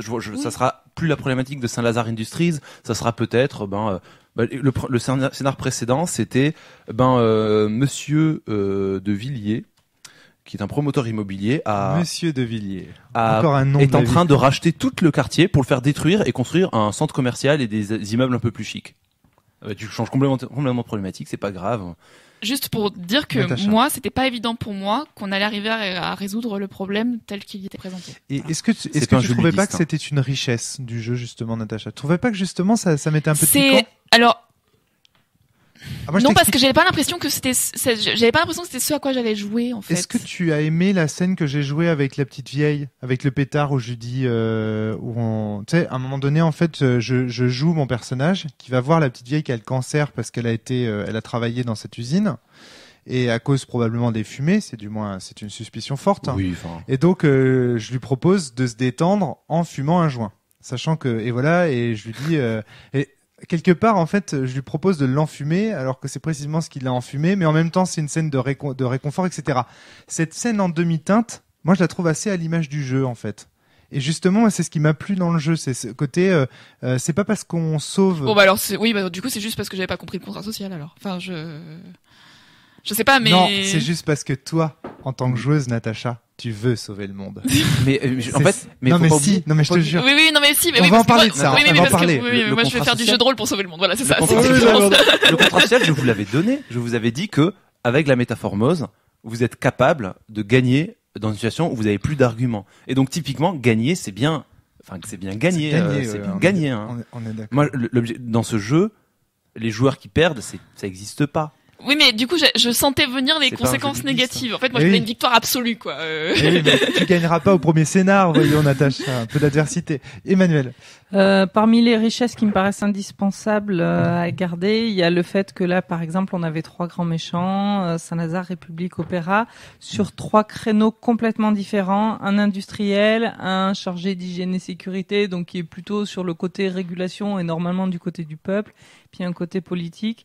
Je pense que moi, je l'ai vu tout de suite comme 3 façons différentes d'aborder le problème et du coup 3 histoires complètement différentes. Alors vous êtes tout de suite parti sur l'industriel. Moi, en bonne biologie, je serais parti sur les certifications et Oui, non, mais là, je suis complètement d'accord et sur la richesse ça, du par jeu. contre, je pense que c'est hyper important que tu aies 3 grands personnages qui soient très différents pour permettre Ouais. autant d'histoires. Sinon, on se sentirait hyper cadré. sandbox. En fait, dans mes techniques de création de scénarios et dans les scénarios que je proposerai dans le bouquin, systématiquement, il y aura au moins 4 PNJ et au moins chacun d'entre eux sera possédé par quelqu'un de différent. N'appelle plus ça un scénario. Appelle ça Oui, enfin, un canevas au sens de Frédéric oui, c'est un Saintet, bac à c'est sable, vraiment enfin, exactement c'est ça. un setup. Oui, non, mais Voilà, je c'est dis un scénario. setup, ouais. Je dis scénario parce que c'est le mot commun qui a Je sais bien, un usage je sais bien. plus étendu, C'est- mais Bien sûr. et donc effectivement chaque PNJ important sera possédé par une divinité différente. Et donc déjà, même s'ils sont dans le même milieu, ils ont des problématiques tellement différentes sur qu'est-ce qui les motive que forcément ça donne des angles d'attaque. Et après effectivement, j'essaye d'ouvrir un peu les personnages parce que scénario numéro 2, c'était très politique et c'était un peu problématique. Là, du coup, il y avait un maire, il y avait un patron, il y avait voilà. Mais dans la suite, je pense que j'essaierai de mettre un chef syndiqué, éventuellement un chef de gang, un mafieux, enfin des problématiques plus Dans le dur. plus dans le dur quoi. Yosei. Non, je voulais simplement savoir si cette façon d'appréhender ce qui n'est pas un scénario, t'as la trame des aventures qu'on va vivre. Non, Est-ce mais que enfin- tu l'expliques est-ce que tu vas l'expliquer dans la base de jeu Ah oui, justement complètement, bien Oui, sûr, je bien pense sûr. ça. Oui, D'accord. oui, c'est ce que Ça- je disais. C'est pour ça sera d'ailleurs expliqué. qu'il le présente tout de suite après qu'on ait pris les micros de ce podcast parce que justement c'est important. Le meneur de jeu, il a une règle stricte pour élaborer ses scénarios Ouais, justement. À travers cette métaphysique justement. c'est ça. Emmanuel. C'est possible par rapport à ce côté canevas, scénario. J'ai une petite inquiétude. Il y a un moment, il y en a un d'entre nous qui a dit au tout début, qu'est-ce que tu veux qu'on fasse? Il faut qu'on aille les poutrer. T'as dit, vous faites ce que vous voulez. Du coup, nous, on est une table de gens expérimentés. C'est bien, on est obéissants. On a fait ce qu'on a voulu. On a été assez proactifs. Est-ce que ça marcherait tout aussi bien avec une table de gens qui attendent que ça se passe? Est-ce que le jeu te permet Je pense que d'échelonner en fait, avec des petites épreuves? En tant qu'MJ, tu retournes la question, tu dis et si vous aviez vraiment à résoudre ça, qu'est-ce que vous feriez? C'est parti, faites quelque chose. Enfin, c'est pas en restant dans votre garage à fumer des pétards et à discuter que vous allez changer le monde. C'est ça qui est très important, parce qu'on n'a pas encore parlé. On a parlé un petit peu de la fiction à travers le canevas que nous a présenté Adrien. On n'a pas encore parlé de ce qu'on fait dans ce jeu. Et ce qu'on a fait, par exemple, là ce soir, c'est résoudre la problématique en faisant ce qu'on appelle du buzz. Dans le jeu, faire du buzz, ça va nous donner, en fait, plus on fait de buzz, c'est-à-dire plus on fait parler de la cause qui nous embrasse ou de la problématique qui est la nôtre, plus Adrien va déverser des dés dans un bol. Ces dés vont pouvoir être lancés par la suite par les joueurs pour atteindre justement ces difficultés extrêmement élevées des boss de fin. On va expliquer ça quand même. Hein. Ouais. Les boss, on a dit difficulté 20. On va prendre le cas extrême. Et t'es à 25, le cas extrême. Le 25. Vous vous rendez compte? Ça veut dire que, je vous rappelle qu'un succès, c'est faire pair sur un dé. Un dé 6, un dé 8, un dé 12, faire pair. Faire un chiffre pair.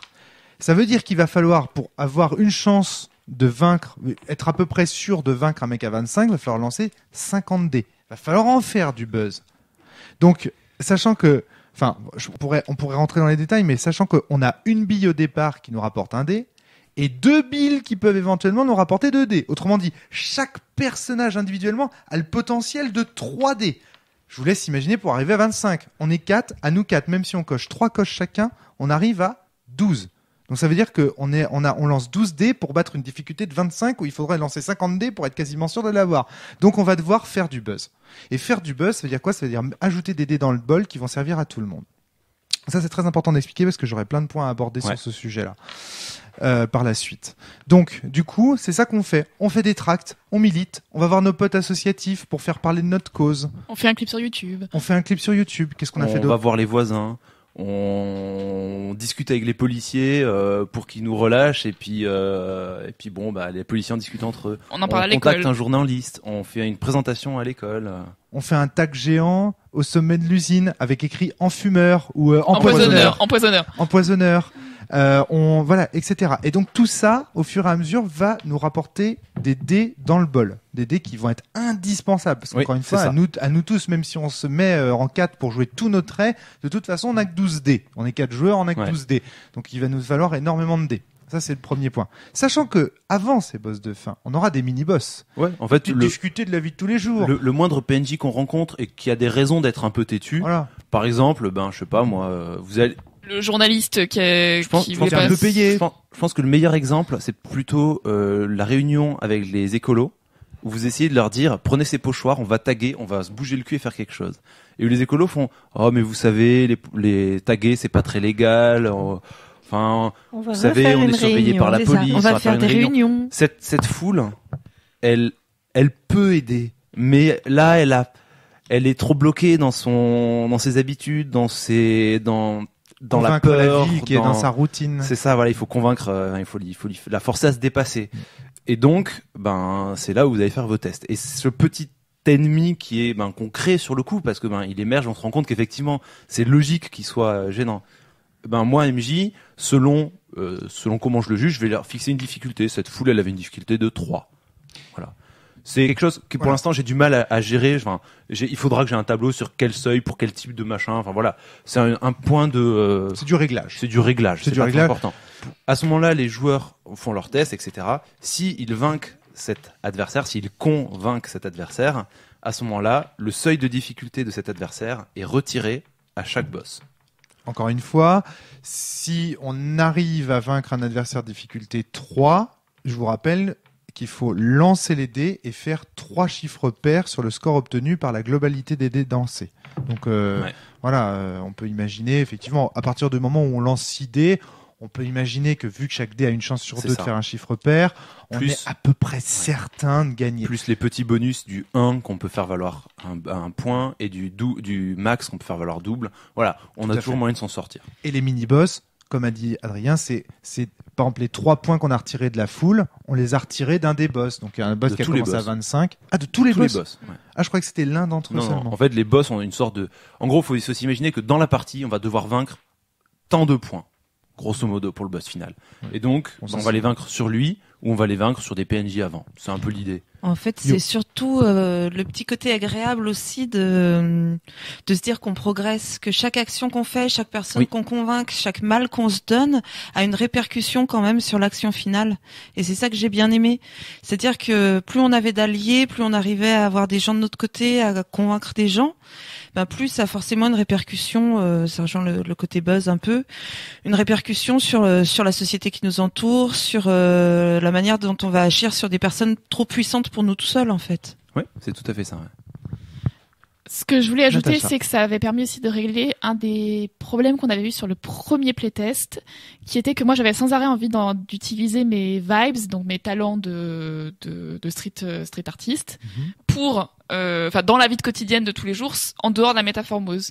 Mais ça servait pas à grand chose, c'était juste pour la couleur et on n'avait pas de récompense pour ça. Et ben là, on a eu de la récompense pour ça parce que ça a créé du buzz. On a eu de la récompense pour le clip où on a chacun utilisé nos trucs. On a eu voilà. Alors sur le premier test, c'est un peu différent. On va pas s'apesantir dessus parce qu'en fait. Attends, le système de buzz, il était pas dans le jeu dans ton premier playtest. Si. Non, le buzz était déjà là dans le premier. En fait, dans le premier playtest, Natacha essayait d'utiliser le fait qu'en tant que tagueuse, elle savait escalader et donc en sachant escalader, elle voulait avoir un bonus lors d'un test.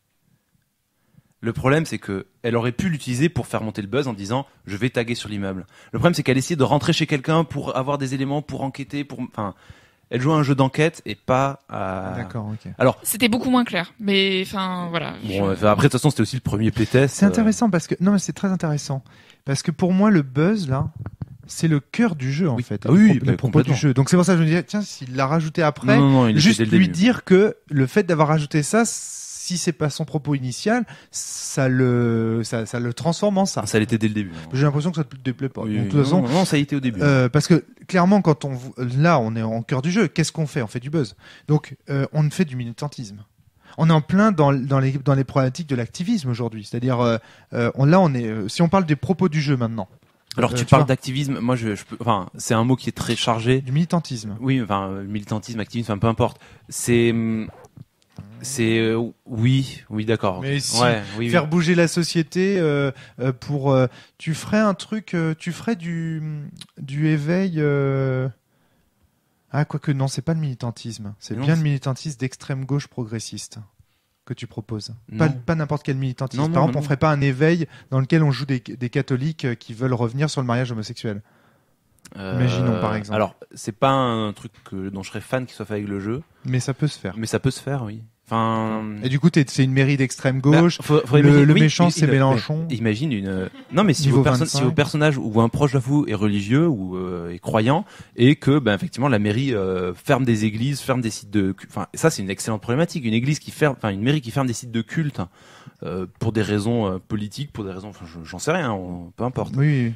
Ça peut. Mairie être d'extrême droite très- qui ferme des mosquées, par exemple. Oui, Ouais. voilà, d'accord. Même- Oui, mais même- vous voyez non, mais comment là, ça reste de gauche. Mais même une mairie d'extrême gauche qui arrête de financer une église catholique qui a ses Voilà, bienfaits c'est ça. sociaux parce C'est que ça. elle aide les pauvres. Ça- Bienfait culturel parce que donc elle, Ben oui, bien sûr. elle a des beaux vitraux alors Des qu'elle beaux tombe en vitraux. des Ouais, crépitudes. ça reste problématique et ça serait un très beau combat. D'accord, très bien. Et le faire du buzz, ça serait plus le mot militantisme qui est très attaché aux mouvances de gauche.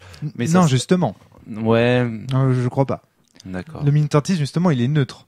D'accord, Enfin, ok. d'un point de Ouais. vue. Ok. Ouais, mais c'est bon, bref. Mais bon, voilà. En fait, Après, le truc important, c'est que les personnages qu'on joue, c'est quand même des personnages dont l'ADN est complètement inscrit dans cette ville-là et à la base, quoi. Donc, ça aurait pas de sens de jouer autre chose que ces racailles au grand cœur.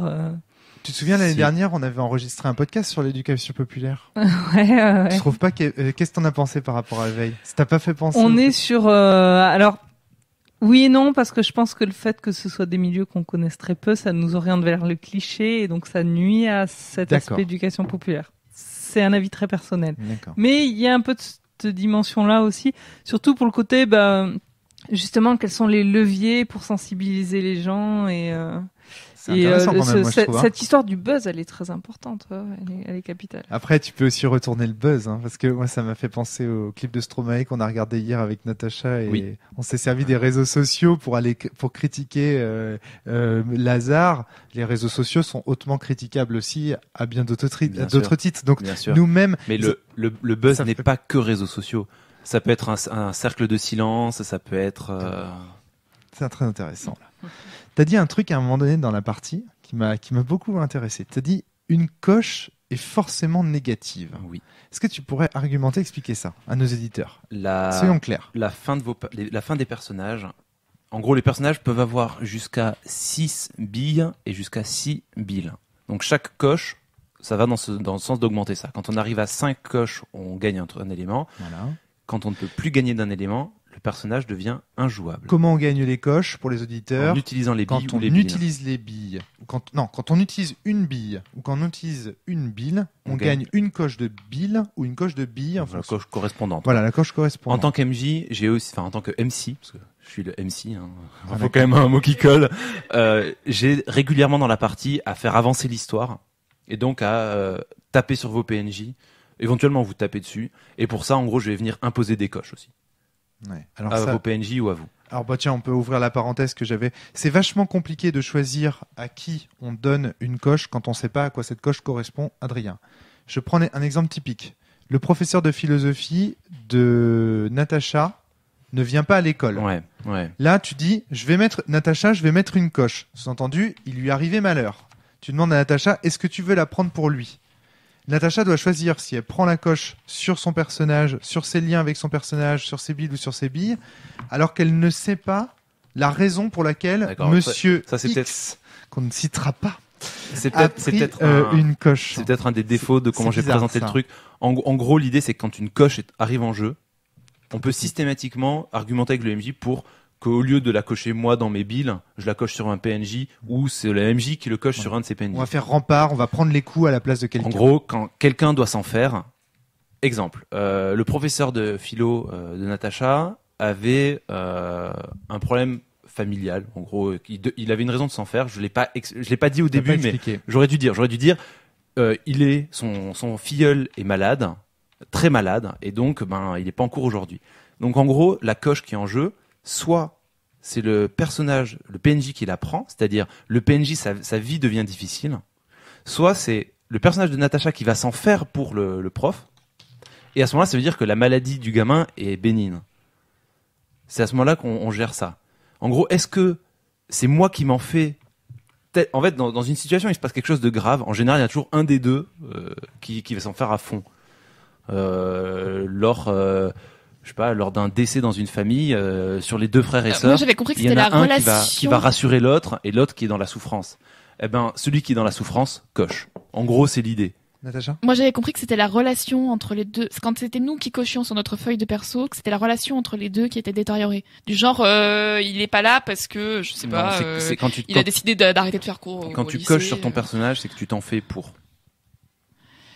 Ouais, d'accord, mais C'est aussi. il me semble que t'as dit un truc comme ça. Oui, à un moment donné, c'est aussi nos relations prennent de la distance. On s'éloigne. C'est je m'en fais pour lui. J'ai plus de contact. Ça tombe dans l'oubli. Il y a un peu les deux. C'est un peu un élément un peu bâtard. Alors oui, effectivement, parce que moi aussi en tant qu'MJ, je peux avoir des coches. C'est-à-dire que j'ai devant moi la liste des PNJ de la partie, donc les personnages des joueurs, les PNJ de leurs proches, leurs potes, leurs crushs, et éventuellement quelques PNJ qui apparaissent dans la partie auxquels ils vont se tenir. Si jamais je vois que les persos tiennent à un personnage, je le note sur ma feuille, et je vais pouvoir me faire des coches sur eux aussi. Et eux, quand ils arrivent à 5 coches, le personnage rentre en dépression, s'isole, déménage, se suicide. Enfin voilà, un truc assez violent. Donc c'est aussi un des enjeux. Donc quand il y a une coche en jeu, c'est qu'un personnage va subir. Et donc en général, ce qu'il faudrait que je fasse, c'est que je décrive en quoi il subit. Et après, est-ce que c'est vous qui vous en faites plus que lui s'en fait pour lui, ou est-ce que c'est lui qui s'en fait et vous dites qu'il va s'en sortir, que... Je vois bien l'idée de la coche, hein. C'est vachement intéressant comme truc. Après, je pense qu'il y a des réglages à faire à ce niveau-là. Oui, après on pourra en discuter hors. Et surtout, à bien expliquer à quoi cette coche correspond, c'est super important. Oui. Parce que tu peux pas accepter ou refuser quelque chose si tu ne sais pas ce que c'est cette chose. Ça, c'est très important. Oui, bien sûr. Donc, t'en étais sur le passage de la coche, pourquoi c'est mal? Oui, ça m'intéresse énormément d'avoir ton avis là-dessus. Enfin, pourquoi comme je disais, au bout de 5 coches, vous gagnez une bille ou une bille. Quand vous arrivez au maximum, votre personnage devient injouable. Ok, maintenant je vous demande d'imaginer à quoi correspond un personnage injouable parce qu'il est au max de billes. Moi. Vas-y. Moi. J'y vois tout à fait. Alors les billes, je pense que c'est quelqu'un qui va être tellement isolé de la société, de la ville, etc., qui va se clochardiser, s'isoler totalement des autres et donc ne plus s'intéresser aux problématiques parce qu'il sera trop éloigné de la ville. Exactement, il a perdu. Inversement, je pense que celui qui a le plus de billes, c'est celui qui finalement devient ce grand méchant à 25 qu'un jour il nous faudra affronter. Exactement. Donc, la coche est négative. Ouais, parce que dans un cas, tu deviens le méchant et dans l'autre cas, on t'oublie et tu meurs. Voilà. Mais en fait, c'est pas qu'elle est négative. C'est que c'est une façon de finir ton personnage. Oui. Mais ouais. Mais ton jeu est tragique. Oui. Mon jeu est une tragédie. Voilà, tout à fait. Parce qu'il dit que dans tous les cas. Mais il ne le dit pas. Il le sous-entend. pousse. Excuse-moi. Quand je dis il dit, je veux dire, les mécaniques sous-tendent l'idée que, quoi qu'il arrive, nous serons nous finirons forcément dans l'excès, en fait. Nous finirons par devenir notre propre caricature. Ce mécanisme de double fin possible, il m'est venu suite à, c'est en discutant avec, je ne sais plus du tout comment il s'appelle, un mec qui bosse pas mal dans le milieu du GN, que j'avais rencontré à l'UDESCO. Honte à moi pour avoir oublié son nom, on le mettra peut-être dans les commentaires si ça me revient, qui m'avait dit que dans le milieu il était très proche du milieu du rap, du R&B, etc. Il m'avait dit que l'un des grands mal du milieu du rap, c'était les deux extrêmes, c'est-à-dire le bling-bling et l'oubli. Ah oui, je me souviens, tu en avais parlé. Et ce bling-bling, c'est exactement ça, c'est quand on a tellement de billes, on a des thunes partout, des concerts, des machins, la cité d'où on vient, on s'en fout en fait. Bon, alors ce qui est tragique dans ton jeu, du coup, c'est que j'ai l'impression que le contrat social, c'est de suivre une problématique qui nous emmène à mourir. Donc la solution du problème, ce serait de ne jamais suivre la problématique. Non, parce que en pratique, il y a quand même des moyens d'effacer les coches. Une des scènes que j'ai envie qui arrive, par exemple, c'est que pour l'instant, donc vous alliez vous voir pour vous rassurer, vous dire ah mais t'en fais pas et tout, donc vous effaciez vos coches de billes. Et en fin de partie, enfin plus tard dans la partie, qu'est-ce qui se passe? C'est soit le mec est en train de se clochardiser, qu'il faut essayer de sortir de la rue, donc les scènes vont devenir vachement poignantes. Soit au contraire, c'est le mec qui a 5 billes, qui a des albums, qui a une famille, qui a une maison, qui a une voiture, il est dans la société. Et là, il faut venir le voir en tant que pote, et dire mais rappelle-toi pourquoi on se bat, nous abandonne pas, et va falloir lui faire décocher ses billes. D'accord.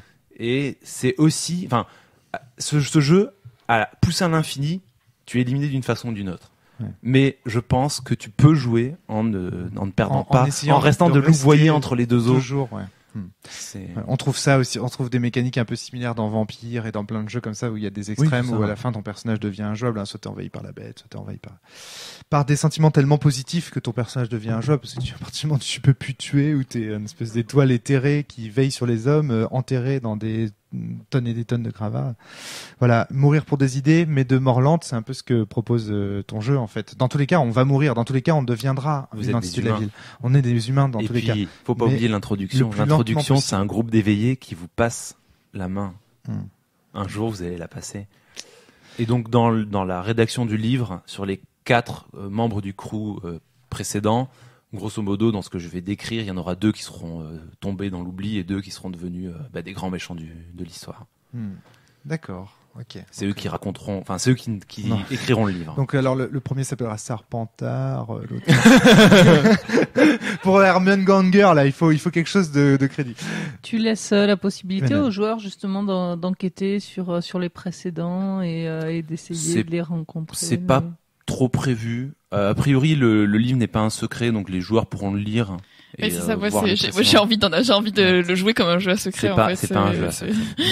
On sent bien. C'est pour ça que à un moment donné, je t'ai posé une question, je sais plus laquelle, par rapport à par rapport à la résolution après ce qui s'est passé, parce qu'on a joué une Métaformose. Et donc, je t'ai interrogé sur ce que disait la presse après et tout, et façon enquête un peu pour savoir ce qui s'était passé. Et tu m'as fait des réponses qui montraient qu'en gros, je pouvais rien en savoir, enfin, qu'il n'y avait pas de secret autour de ça à trouver. C'était pas important. C'est pas important. Comment on est rentré chez nous. Voilà, c'est ça. Voilà. Tout ça est symbolique et métaphorique. Oui. D'où le nom métamorphose. Mais c'est métamorphique. Je veux dire. Métaformique. C'est au-delà des fourmis. Moi, j'ai plein d'autres remarques à faire, mais je veux pas monopoliser non plus les questions à la parole. Emmanuel, est-ce que tu as des remarques? Moi, j'en attends beaucoup de ta part. Remarques, alors. Sur la caricature, j'ai l'impression. Non. Alors déjà, j'ai une petite remarque par rapport au pool 2D. Moi, il y a un truc qui m'exaspère, c'est quand ça tourne à la stratégie. Du genre, ouais, mais attendez, on va peut-être pas faire des gros trucs maintenant parce que plus tard, on sait pas ce qui va arriver. Alors, là, je te rassure tout de suite. On a flirté avec ça 2-3 fois. Vous vous êtes posé la question sur économiser les dés. En vrai, vous auriez pu tous les jeter à chaque fois. Dur. Vous avez suffisamment de succès pour qu'à chaque fois, le bol se remplisse. Parce que les dés de buzz qu'on utilise, a priori, ne sont pas remis dans le bol. Mais quand on fait un test, quand on jette les dés, on remet autant de dés dans le bol qu'on a eu de succès. Donc, à moins de foirer complètement un test, le bol reste plein. Le bol va se remplir de plus en plus en fait, il symbolise vraiment le buzz autour de votre truc. C'est que plus vous faites de trucs, plus il se remplit et il va peu se vider. Les seuls moments où il se vide, c'est en métaformose. Mais enfin, je dis pas que c'est ce qui s'est passé. Je dis oui, vous l'avez ressenti comme ça. Effectivement. J'avais l'impression qu'on flirtait avec ça et voilà, donc effectivement avec cette précision. Tu voulais réagir à ça, Yo? Je me demandais juste si c'était pas dû à la découverte. Est-ce que c'est pas un équilibrage à trouver pendant le premier scénar et puis ça passera. Et ma présentation aussi, je vous ai peut-être pas dit ça avant le premier test, je sais plus. Si, moi je savais, mais je me sais pas pourquoi j'étais parti. Quand il y a un pool de points, t'as envie de partir dans l'économie, c'est un peu naturel, quoi. C'est une réaction naturelle. Puis surtout quand t'annonces un grand boss dès le début aussi.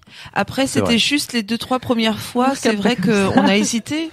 Puis j'ai trouvé que ça se fluidifiait plus on jouait, plus ça devenait fluide, quoi. En tant qu'MJ, je vous ai encouragé tout le long. C'est-à-dire qu'en fait, c'est aussi un des rôles du MJ, c'est encourager les joueurs à utiliser des dés, jeter des dés, plus de dés, faire des conflits. Puis tu vois, Manu, c'est pas non plus des calculs stratégiques très poussés. Non, mais c'est grave parce que ça nuit au RP. Sérieux? Ça nuit au RP. Entendre Romaric parler de si on jette 7 dés pour un test à 4, qu'on a une espérance de machin.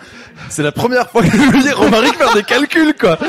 Mais là, c'était pour déboulonner une usine qui me pourrit la vie. Donc, ça valait le coup de calculer. Le calcul de stats a été quand même assez limité, hein. Oui. On a une chance sur 2, il nous faut à peu près le double. Ok, merci. C'est ça. Franchement, c'était ça, elle a raison. C'est à peu près bien comme calcul. Emmanuel, une autre remarque? Ouais, on peut parler des vibes? Yeah. Et la fameuse scène, donc on l'a utilisée qu'une seule fois dans la partie, Oui. pour notre Allez. boss de fin. Alors déjà, petite question, est-ce que c'est forcément quelque chose qui est collectif, c'est-à-dire que tous les joueurs le vivent ensemble, et sinon... Alors, Ceux qui veulent se lèvent. Ceux qui veulent se lèvent. Tous ne sont pas obligés de participer. D'accord. Par contre, ce qui a lieu, tous ceux qui sont présents se voient mutuellement et sont présents réciproquement. D'accord. Par contre, comment tu gères si par exemple il y a qu'un joueur qui le fait, sachant qu'il va passer au moins 24 heures à pioncer, qui va être épuisé derrière, Les autres tu seront crées un épuisés vrai aussi. dégal. Les autres D'accord. seront épuisés aussi. Ok, tu mets Quand il y a tout une le monde à métamorphose, égalité, alors là, tout le monde est Est-ce que épuisé. tu as déjà vu une métaformose dans laquelle les gens ne se levaient pas tous au cours de tes 3 playtests? C'est la deuxième que l'on joue de Métaformose. D'accord, ok. Dans le premier playtest, ça avait duré trop peu de temps. Je te fais le pari que tu n'en verras jamais une. Ouais, je pense pas, ouais. Non, je me Tous fais les pas de joueurs soucis, se ouais. lèveront. Et je vais expliquer pourquoi tout à l'heure. Il y a des mécaniques Tant, dans tant, le jeu. tant. Je fais un petit suspense. Bon, alors, moi, ça m'a gêné cette scène. En fait, je me suis retrouvée complètement déstabilisée parce que même si j'avais bien compris qu'il y avait un niveau mystique important, je m'attendais pas à ce que l'esthétique soit si décorrélée de tout le reste. Nous, on s'est retrouvés concrètement face à la mer qui a pris l'aspect d'une énorme araignée et de ses conseillers qui étaient là comme des larves. Le fait de se retrouver, alors je voudrais pas que ma remarque soit genre il faudrait que ça ressemble à ça, il faudrait que ça Non, ressemble mais à ça, vas-y, etc. il y a pas de problème. Mais finalement, moi, j'aurais attendu quelque chose avec une esthétique très urbaine et pas hyper symbolique comme ça. Presque plus un changement de décor et de... Je sais pas si c'est très clair ce que je suis en train de dire. En fait, ce changement de décor, c'est toi qui l'as fait, par exemple, en décrivant qu'il y avait des projecteurs et qu'on était sur scène. Est-ce que c'est ça qui est-ce que c'est quelque chose que t'aurais aimé que je dise moi? Non, mais en fait, le fait de se retrouver face à une araignée plutôt que face à une mer où on voit l'accentuation de ses rides, de sa vieillesse, T'as trouvé que la symbolique de l'araignée était pas forte? J'ai trouvé qu'en fait c'était too much et que ça donnait quelque chose de trop irréaliste. Par rapport, alors que le reste de la couleur du jeu, je le trouve très urbain et très concret, et en même temps, c'est ça qui fait la Ça beauté se note, de la ça chose. se note. Elle a pas tort. Peut-être un petit peu moins, mais enfin. Ouais, moi je suis je suis Moi, pas trop fan de ça. Moi, je suis pas ce qu'elle forcément propose, mais- d'accord parce que ça rejoint tout à l'heure ce que je disais sur Natacha. la métaphysique qui est la magie qui donnait une dimension supplémentaire au street, à l'univers de la rue. Le fait qu'il y ait vraiment une symbolique forte et une scène purement magique et purement voilà, ça nous sort un peu de cet univers-là qui me touche pas moi forcément. Alors, mais Est-ce que je peux vous dire moi, ce là que je je voulais pense que faire avec c'est cette scène et pourquoi là je elle est pense là qu'il y a vraiment juste un conflit de je sais pas de goût. Et du coup, c'est pas, voilà, ça ne dit pas que ton argument est mauvais, ça veut juste dire que tout le monde ne l'a pas ressenti de la même manière, quoi. Alors moi, pourquoi cette scène? Adrien. Pourquoi cette métaformeuse? Parce qu'en fait, je voulais pas d'un jeu où on joue vraiment nos problèmes du quotidien et que ça. Et pourtant, hein. Alors oui, on les joue, mais en Et fait, pourtant. Et alors J'ai là, moi, envie en qu'on plus, puisse- tu me mets la Timac dans le nez. j'ai envie qu'on. Et pourtant. Non, mais en fait, la nuance, c'est que j'ai envie que là, on puisse y arriver et que ce soit pas juste des ah putain, franchement, l'usine encore elle pue aujourd'hui, mais on va rien faire parce qu'on peut rien faire concrètement. Là, ces mecs-là, ces filles-là, ils sont capables de faire quelque chose parce que le moment où ils ont plus d'arguments, le moment où les gens les écoutent plus, le moment où où le système leur dit fuck quoi, allez rentrer chez vous, là ils peuvent dire non. Ouais. Non. Et on va arrêter d'utiliser des arguments parce qu'on les a plus, nous joueurs. On va arrêter d'utiliser des dés parce qu'on en a plus de disponibles. On va arrêter tout ça. Et là, il y a le pouvoir magique qui tombe et qui fait c'est quelque chose. Cette scène, si on la décrit de façon réaliste, il s'échangerait d'autres arguments qui sont dits par des gens plus compétents, qui sont présentés de façon mieux, et ça serait terne. Ouais, mais non, parce que nous, on est déjà en train de faire quelque chose de totalement fou. Enfin, je veux dire, jamais pour faire un conflit avec des conseillers municipaux, on se mettrait à danser dans la vraie vie. Mais pourquoi tu le fais? voilà. Tu le fais parce que tu sais que derrière ça, tu es capable de vaincre grâce à ce pouvoir. Et c'est pas ça, mais est-ce qu'on irait aussi loin aussi dans notre description de nos vibes si on n'avait pas en face quelque chose d'un peu surréaliste, tu vois? Moi j'ai vécu ça vraiment, le fait de nous mettre dans la situation surréaliste par des choses très imagées, alors peut-être un peu décalées, mais très imagées, ça nous a poussé aussi à utiliser nos pouvoirs et à se lancer dans des trucs aussi un peu héroïques et qui faisaient un peu du bien par rapport à tout ce qu'on avait vécu, qui était quand même dans la souffrance d'une population qui est malmenée par les puissants et dont personne n'en a rien à foutre. Enfin, le scénar était agréable à jouer, mais c'était quand même pas des problématiques très aisées, et surtout qui nous rapportent à notre monde, comme tu dis. Et j'ai trouvé que voilà, effectivement, le fait de pouvoir s'en dégager, et on aimerait tellement que dans la vraie vie, des fois, ça se passe comme ça. Des fois, au moment où on est désespéré, où on n'a plus d'autres cours, vlan, quoi. Ça pète et là, il y a quelque chose de magique qui intervient pour nous. Alors, c'est sûrement super idéaliste. Désolée, je suis non, mais c'est ça. Et on rejoint l'angélique de tout à l'heure, mais ça fait du bien. Ce moment où t'as envie de faire un kamehameha pour défoncer le mec en face de toi et juste tu le fais pas. Et si t'avais un kamehameha, tu vois, ça passerait. Comment t'interprètes l'effet de cellulose dans le sens? Ouais, certes, mais justement, il y a pas. Oui. Un défouloir dans mais sens, c'est exactement le contre-déterminisme, péter sa gueule à sens, tout son poing dans la gueule à un dieu. C'est beau, quoi. Le fait que mon personnage se mette à faire un clash avec les mecs ou que les autres personnages se mettent à graffer. On est clairement dans le fait de cellulite, on est clairement là-dedans. Mais c'est vrai que ce côté, on change totalement d'esthétique, alors que moi je m'attachais à cette esthétique urbaine. Donc effectivement, il y a une question de goût. Je pense que tu as raison, Natacha. Et surtout le fait que ce soit juste une fois, juste ponctuel. À la limite, je pense que moi je l'aurais beaucoup plus apprécié si, au fur et à mesure de la partie, on avait pu en entrevoir des petits fragments. J'ai une réponse définitive à ta question, Emmanuel. Vraiment. Chef. Le truc, c'est qu'en fait, là, il y a l'exemple de Frédéric Sintès que je cite tout le temps par rapport à l'esthétique. Quand quelqu'un fait une proposition autour d'une table, la beauté de la proposition, c'est toi-même qui la forges dans ta tête. C'est-à-dire qu'en fait, si par exemple j'introduis dans le jeu des grenouilles, rien ne m'empêche de les imaginer de façon Miyazakiesque parce que je suis en train de jouer à Prosopopée et que du coup ça a un côté classe. La grenouille n'est pas forcément ridicule parce qu'en elle-même elle est une grenouille. Dans ta tête, au moment où Adrien a parlé d'araignée, moi c'est ce que j'ai fait. Moi aussi ça m'a choqué. Moi aussi je suis d'accord avec toi sur le côté what the fuck, le côté un petit peu ça me sort de l'immersion, c'est un peu too much. Et tu sais ce que j'ai fait? J'ai appliqué justement cette règle de synthèse, il m'a dit quand un truc te paraît moche, fais l'effort de trouver du coup une esthétique qui valide la proposition mais qui colle à toi. Et tu sais ce que j'ai imaginé? J'ai imaginé en fait que l'araignée, les fils, c'était les rues de la ville, que c'était tout ça. Et du coup, pour essayer en fait, j'ai moi-même transformé la proposition pour en faire une proposition qui était belle dans ma tête. La beauté est en toi, Emmanuel. Elle n'est pas dans les propositions. Non, mais c'est très important. Regarde comme c'est Wittgensteinien. Ce que je te dis, c'est du Wittgenstein, ce que je suis en train de te dire. La beauté n'est pas dans les propositions. Elle n'est pas en elle-même dans les faits du monde. Elle est dans le regard que tu portes sur elle. Donc, la beauté est en toi.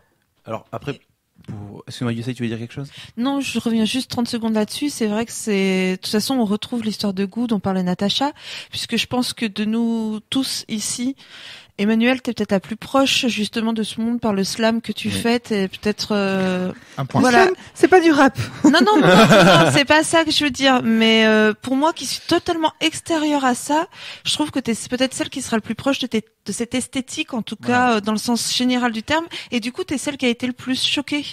Tu vois ce que je veux dire? C'est possible. Emmanuel, elle ne joue pas Éveil, elle vit Éveil. Emmanuel, c'est un perso d'Éveil presque. C'est elle qui nous a fait le plus rire avec son perso. Enfin, elle a vraiment rappé 2-3 fois. Elle a fait des trucs. Enfin, voilà, elle était à fond. Elle parlait en rime. C'était génial. C'est un comportement. Voilà, pour les auditeurs qui s'en souviennent pas, Emmanuel est une slameuse. Hein. Slam. C'est un comportement qui est cool pour Éveil, mais qui ne doit pas être la norme.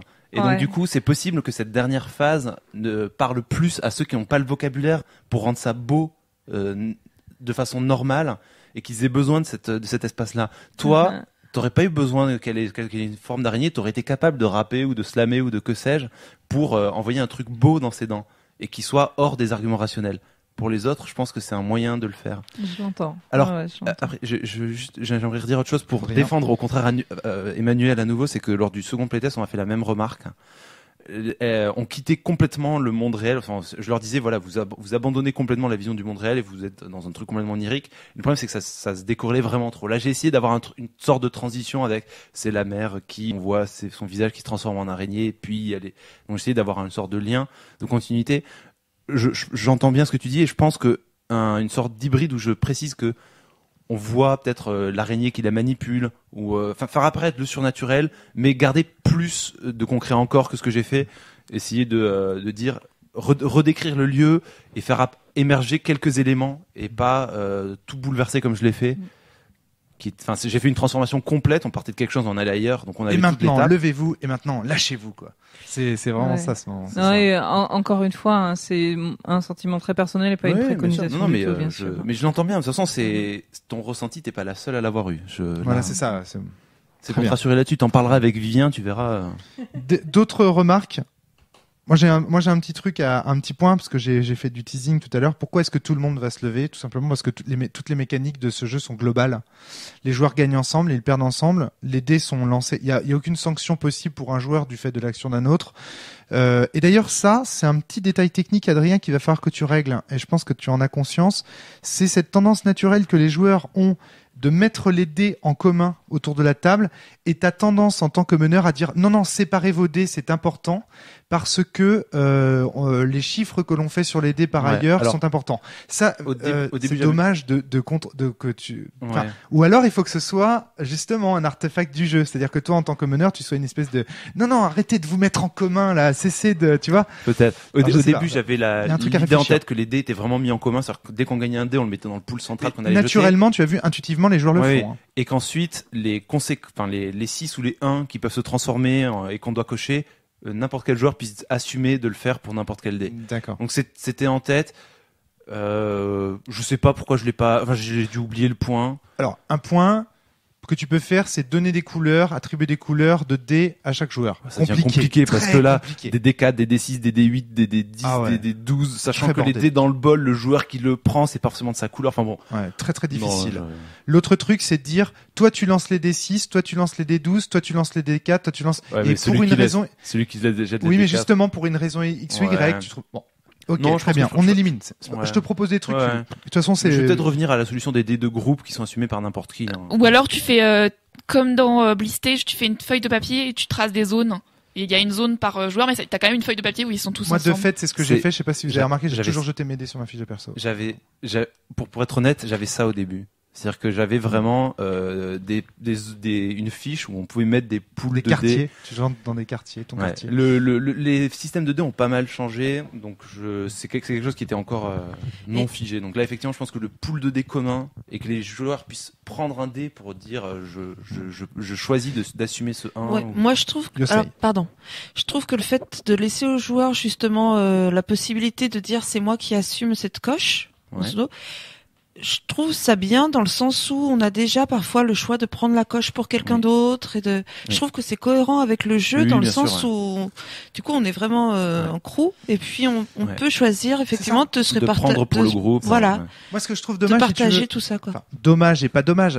Ce que je trouve dommage dans ton jeu, c'est on voit une dynamique naturelle de groupe qui se forme et justement c'est de ça dont parle ton jeu. Et ce que je trouve dommage, c'est qu'une contrainte, un artefact technique te pousse en tant que meneur à briser cette dynamique alors qu'elle est naturelle. Tu vois ce que je veux dire ou pas, Adrien? C'est ça. Alors, soit t'en fais parce que ça peut être intéressant aussi. En tant que meneur, tu brises la dynamique de groupe, que tu sois là. Un petit peu comme à la fin, on n'en a pas trop parlé, mais quand on affronte les boss de fin et que même si on a fait des succès, ils peuvent prendre ces dés de succès et les relancer en nous attaquant sur nos points faibles et tout. Tu vois, il y a un côté là, je trouvais vraiment l'adversité très intéressante. Ouais. Alors ça, je l'ai peu fait dans la partie. Il faudrait que je le fasse plus souvent, même sur des ennemis plus lambda. Parce que c'est ça qui donne, qui évite le syndrome Astérix contre les Romains. Oui, bien sûr. Donc, mais là, je l'ai pas ressenti. Hein. Oui, parce que ça s'est plutôt bien passé, mais voilà. Et donc, les dynamiques de groupe, pardon, Emmanuel. Ouais, toujours. Côté groupe, il y a un moment où je t'ai empêché j'ai empêché ton personnage Romaric de faire ce qu'il voulait. Est-ce qu'il y a rien à foutre. Non, très bien. Non, ouais, parce qu'il y a aucune façon, par contre, de s'opposer aux autres personnages en termes de mécanique et de. J'ai rien prévu, mais en gros, c'est pas nécessaire. De toute façon, il y aura une règle qui est sur trouver un deal. Et c'est ce qui se passe avec les PNJ peu importants où ils vont vous dire je vais vous dire, ce PNJ, il va céder contre une coche en bille ou en bille. Et voilà. Et entre joueurs, ça peut se régler pareil. Ça va être, écoutez, vous n'êtes pas d'accord. Je souris parce que hier, Adrien m'a fait un speech comme quoi toutes les mécaniques de deal, c'était la solution facile pour éviter les problèmes d'équilibrage dans les jeux. Alors, c'est pour les jeux de société. Là, c'est un peu différent. C'est pas une question d'équilibrage. Mais c'est qu'un deal, c'est une manière simple de résoudre un conflit. Écoute, Romary qui veut rester là, toi tu veux l'embarquer. La solution elle est simple. Combien vous misez de billes ou de billes pour avoir raison, quoi? Ça m'a pas posé problème, Emmanuel, dans la mesure où je jouais le jeu et pas le joueur, ou plutôt je jouais le joueur et pas le jeu, parce que en fait si j'ai voulu me faire arrêter par les flics à ce moment-là, c'était pour voir comment le système allait me récompenser ou me sanctionner pour cette action. Donc bon, voilà. Après, je trouve que justement l'esprit de groupe étant, comme tu disais, assez intuitif, on a mis nos dés en commun directement. Enfin voilà. Il n'y a pas besoin de système pour régler de conflits entre les joueurs, dans le sens où je pense qu'il y a quand même une cohésion qui est amenée par le jeu et on sent qu'on est ensemble. Enfin, moi, c'est ce que j'ai ressenti. Oui, mais il faut quand même qu'il y ait un moyen. Parce que ça pourra émerger ne serait-ce que pour des éléments de fiction qui n'ont pas d'intérêt sur le scénario. Mais typiquement, je crois que vous étiez 2 à avoir un crush sur Niagara. Ouais. Il y a bien un moment où ça va péter. Il y a bien un moment où ça va péter, où Niagara va coucher avec l'un des deux et puis étant donné que déjà Niagara elle fantasme sur la sœur d'un des persos, je crois que c'est mal barré pour nous. Ce que je veux dire, c'est qu'il y a bien un moment. Justement, je suis avantagé, elle fantasme sur ma sœur. Il y a bien un moment où il faut que le système puisse aider les joueurs à trancher. Ouais, mais ce que je veux dire, c'est qu'est-ce que il faudrait pas laisser les joueurs se débrouiller? Est-ce que tu crois que le système est vraiment là pour intervenir sur des choses qui sont justement extérieures à la vraie problématique? T'as sans doute raison. Je pense qu'à ce moment-là, pour ce genre d'éléments, je mettrais en avant la règle du vous avez le droit de prendre des coches quand vous voulez. Et donc typiquement, si Niagara choisit de coucher avec je sais plus qui, avec Aurore, à ce moment-là, le personnage, Valère et Monkey, je pense qu'on va prendre tous les deux une grosse coche. Ils vont tous les deux se prendre une coche de leur gré, et puis voilà. Mais je pense que ça, avec la façon dont le système est amené, en tout cas, moi, j'ai l'impression que ça sera spontané. Je sais que même si elle l'avait choisi lui, moi, je t'aurais dit spontanément, je crois que je vais prendre une coche, là. Tu vois? Enfin, je sais pas, c'était un peu, je suis malheureux, t'as forcément envie de cocher ta feuille. Pourquoi, de toute façon, tout le monde se lèvera au cours de la théramorphose, j'ai envie de dire à chaque fois, Métaformose. La métaformose. Pourquoi est-ce que tout le monde va se lever? Parce que le bol va de toute façon se vider, que tout le monde va de toute façon être épuisé à la fin. Donc il y a aucune raison de ne pas le faire. Et il y a même une raison de le faire. C'est que si tu restes assis, tu te résignes, tu te fais chier, etc. Et c'est un symbole qui est tellement fort. Alors après, je pense qu'un joueur peut le faire volontairement, que ça peut être très très fort dans une scène extrêmement particulière. Dans ton jeu, mettons, demain tu publies ton jeu, il y en aura peut-être 1 sur 1000 parties qui sera jouée. Mais cette scène sera tellement spéciale que voilà, il y a peut-être une raison particulière pour laquelle un joueur pourrait se résigner contre la ville. Peut-être justement parce que son personnage est proche de la mort. Bah oui. Par exemple. Mais tu vois, je veux dire, ça, à mon avis, ce sera très très rare.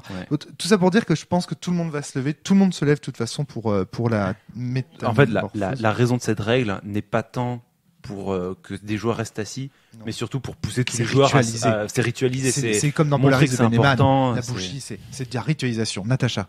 Oui, justement, j'ai beaucoup aimé ce rituel-là. Je me souvenais pas que tu avais mis ça, ou alors c'est peut-être parce que tu l'as rajouté après qu'on a joué. Et alors, si vous voulez, on peut aussi faire. Non seulement c'est génial parce que ça te met tout de suite en position d'opposition, de combat ou de voilà. Et moi j'ai failli renverser ma chaise. Et le fait je pense que c'est lié à ça aussi, quand on s'est rassis après la scène, on était fatigué. On était fatigué comme nos personnages. Exactement. Ouais. Alors, par contre, juste après le moment où on s'est levé, donc c'est vrai, on est au taquet. Et par contre, là, il y a le temps de description. Il faudrait peut-être le mettre avant. Ça casse la dynamique. C'est ça qui t'avait cassé ta dynamique. Il y a 1 ou 2 minutes où t'as expliqué le truc et où on était. Oui, mais là, on veut y aller, là. Et ça casse un peu la dynamique. Vous avez commencé à parler, je me suis rappelé qu'il fallait que j'ai une petite intro, que j'avais oublié, et puis on est... Oui, mais ça, c'est difficile à faire parce que c'est nous qui déclenchons. C'est vous qui le déclenchez, Donc la description, elle a forcément Il faudrait peut-être juste enrichir le rituel et dire, les joueurs se lèvent, tendent le doigt vers le MJ et disent, montre-moi ta gueule, mec. Tu vois, ou un truc comme ça, quoi. Ouais, montre-moi ta véritable nature. Ouais. Un truc comme ça, et là, ça pulse, quoi. Donc, tant qu'on en a parlé de rituel, moi, il y a quelque chose dont j'aimerais parler, c'est, en fait, ce jeu, j'ai aussi beaucoup pensé en tant que rituel. Il y a plein de choses qui ne sont pas dans le jeu pour l'instant. Je sais pas si les mettre, comment les mettre. j'aurais beaucoup aimé jouer sur l'aspect groupe et sur l'aspect se faire des checks, se taper point dans le point, D'accord. faire les tous pour un des mousquetaires, enfin Ouais, d'accord. avoir des mécanismes comme ça. Un symbole de main. Ouais, c'est pas symbole de main, c'est le fait de se taper des high five pour passer la parole ou pour Yeah. un truc comme ça. Ouais, méfie-toi avec ça. C'est un truc que j'ai remarqué. Je l'ai lu. J'ai lu sur internet. Je sais plus si c'est sur le blog de Synthèse ou de Génie ou quoi, mais que les joueurs ont systématiquement, et je remarque que finalement on le fait effectivement, systématiquement tendance à mimer les gestes sans jamais avoir de contact.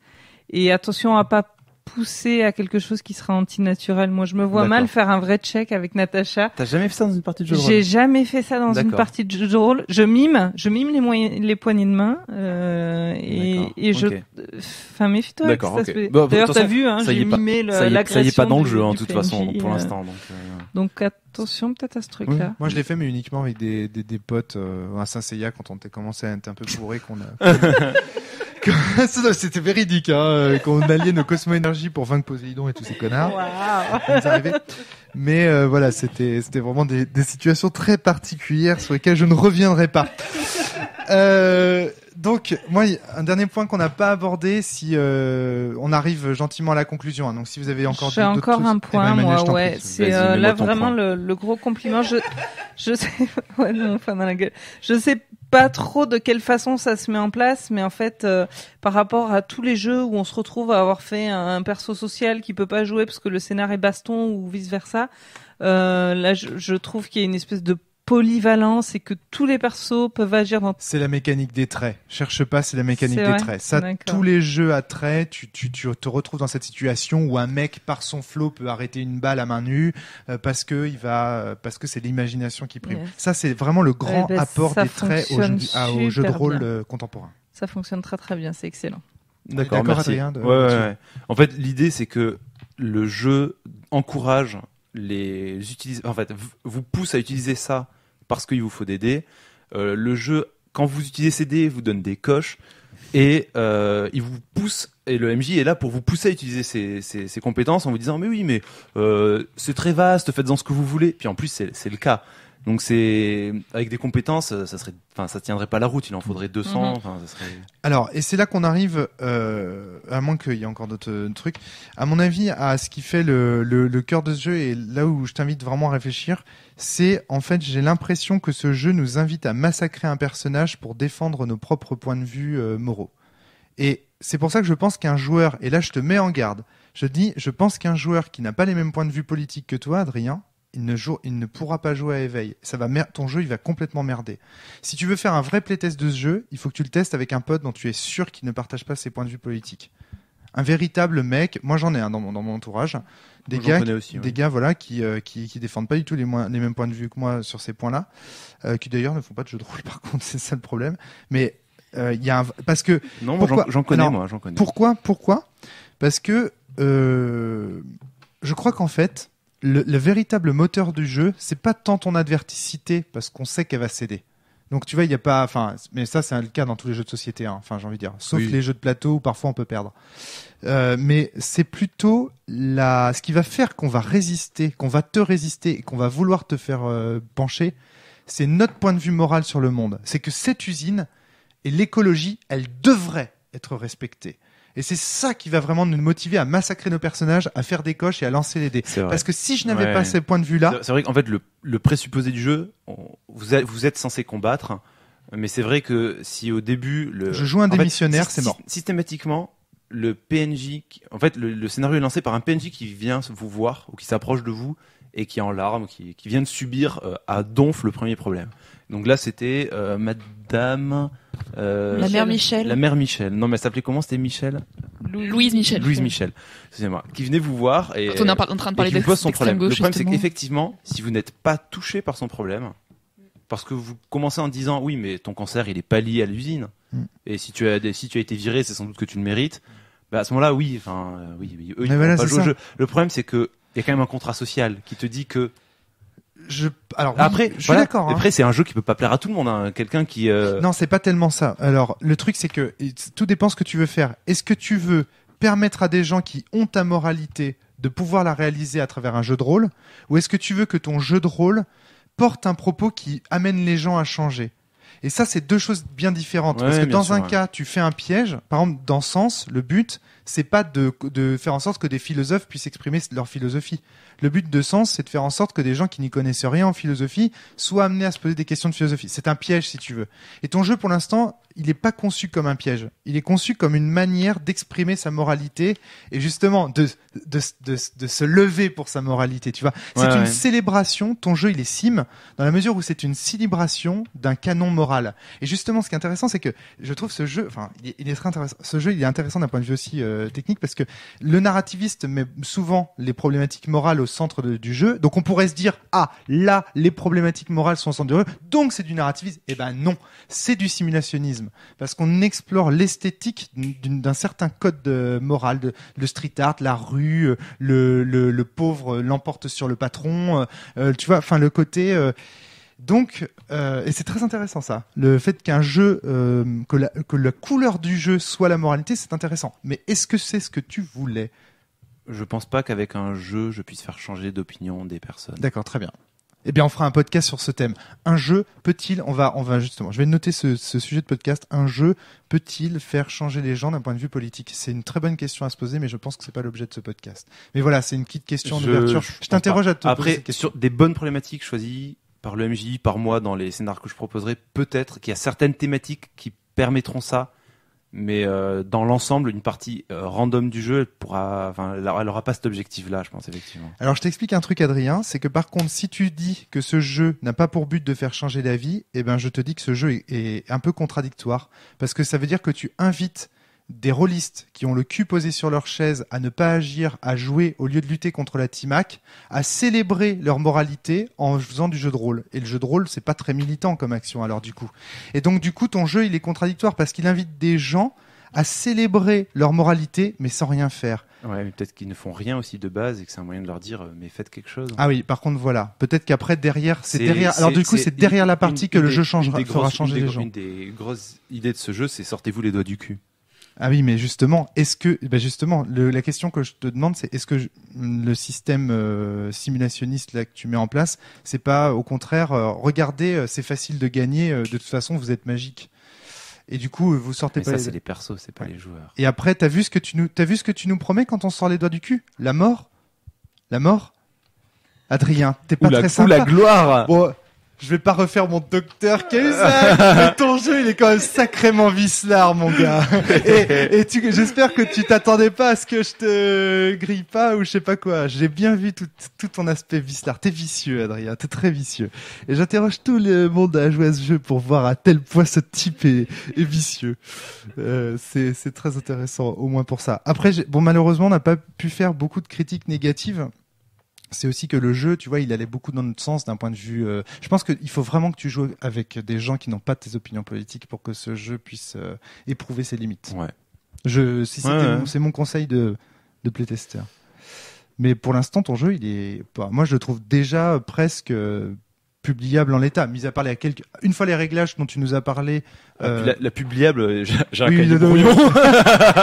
Non mais tu vois ce que je veux dire. Oui. Une fois les détails dont tu nous as parlé réglés, je pense que le jeu il a déjà une valeur en soi. Il est déjà très très intéressant. Pour moi, il est très avancé. Il est très abouti déjà. Voilà, c'est ça. C'est là où je voulais en venir. Je me suis bien mis la pression pour venir ici, donc ça avance très vite.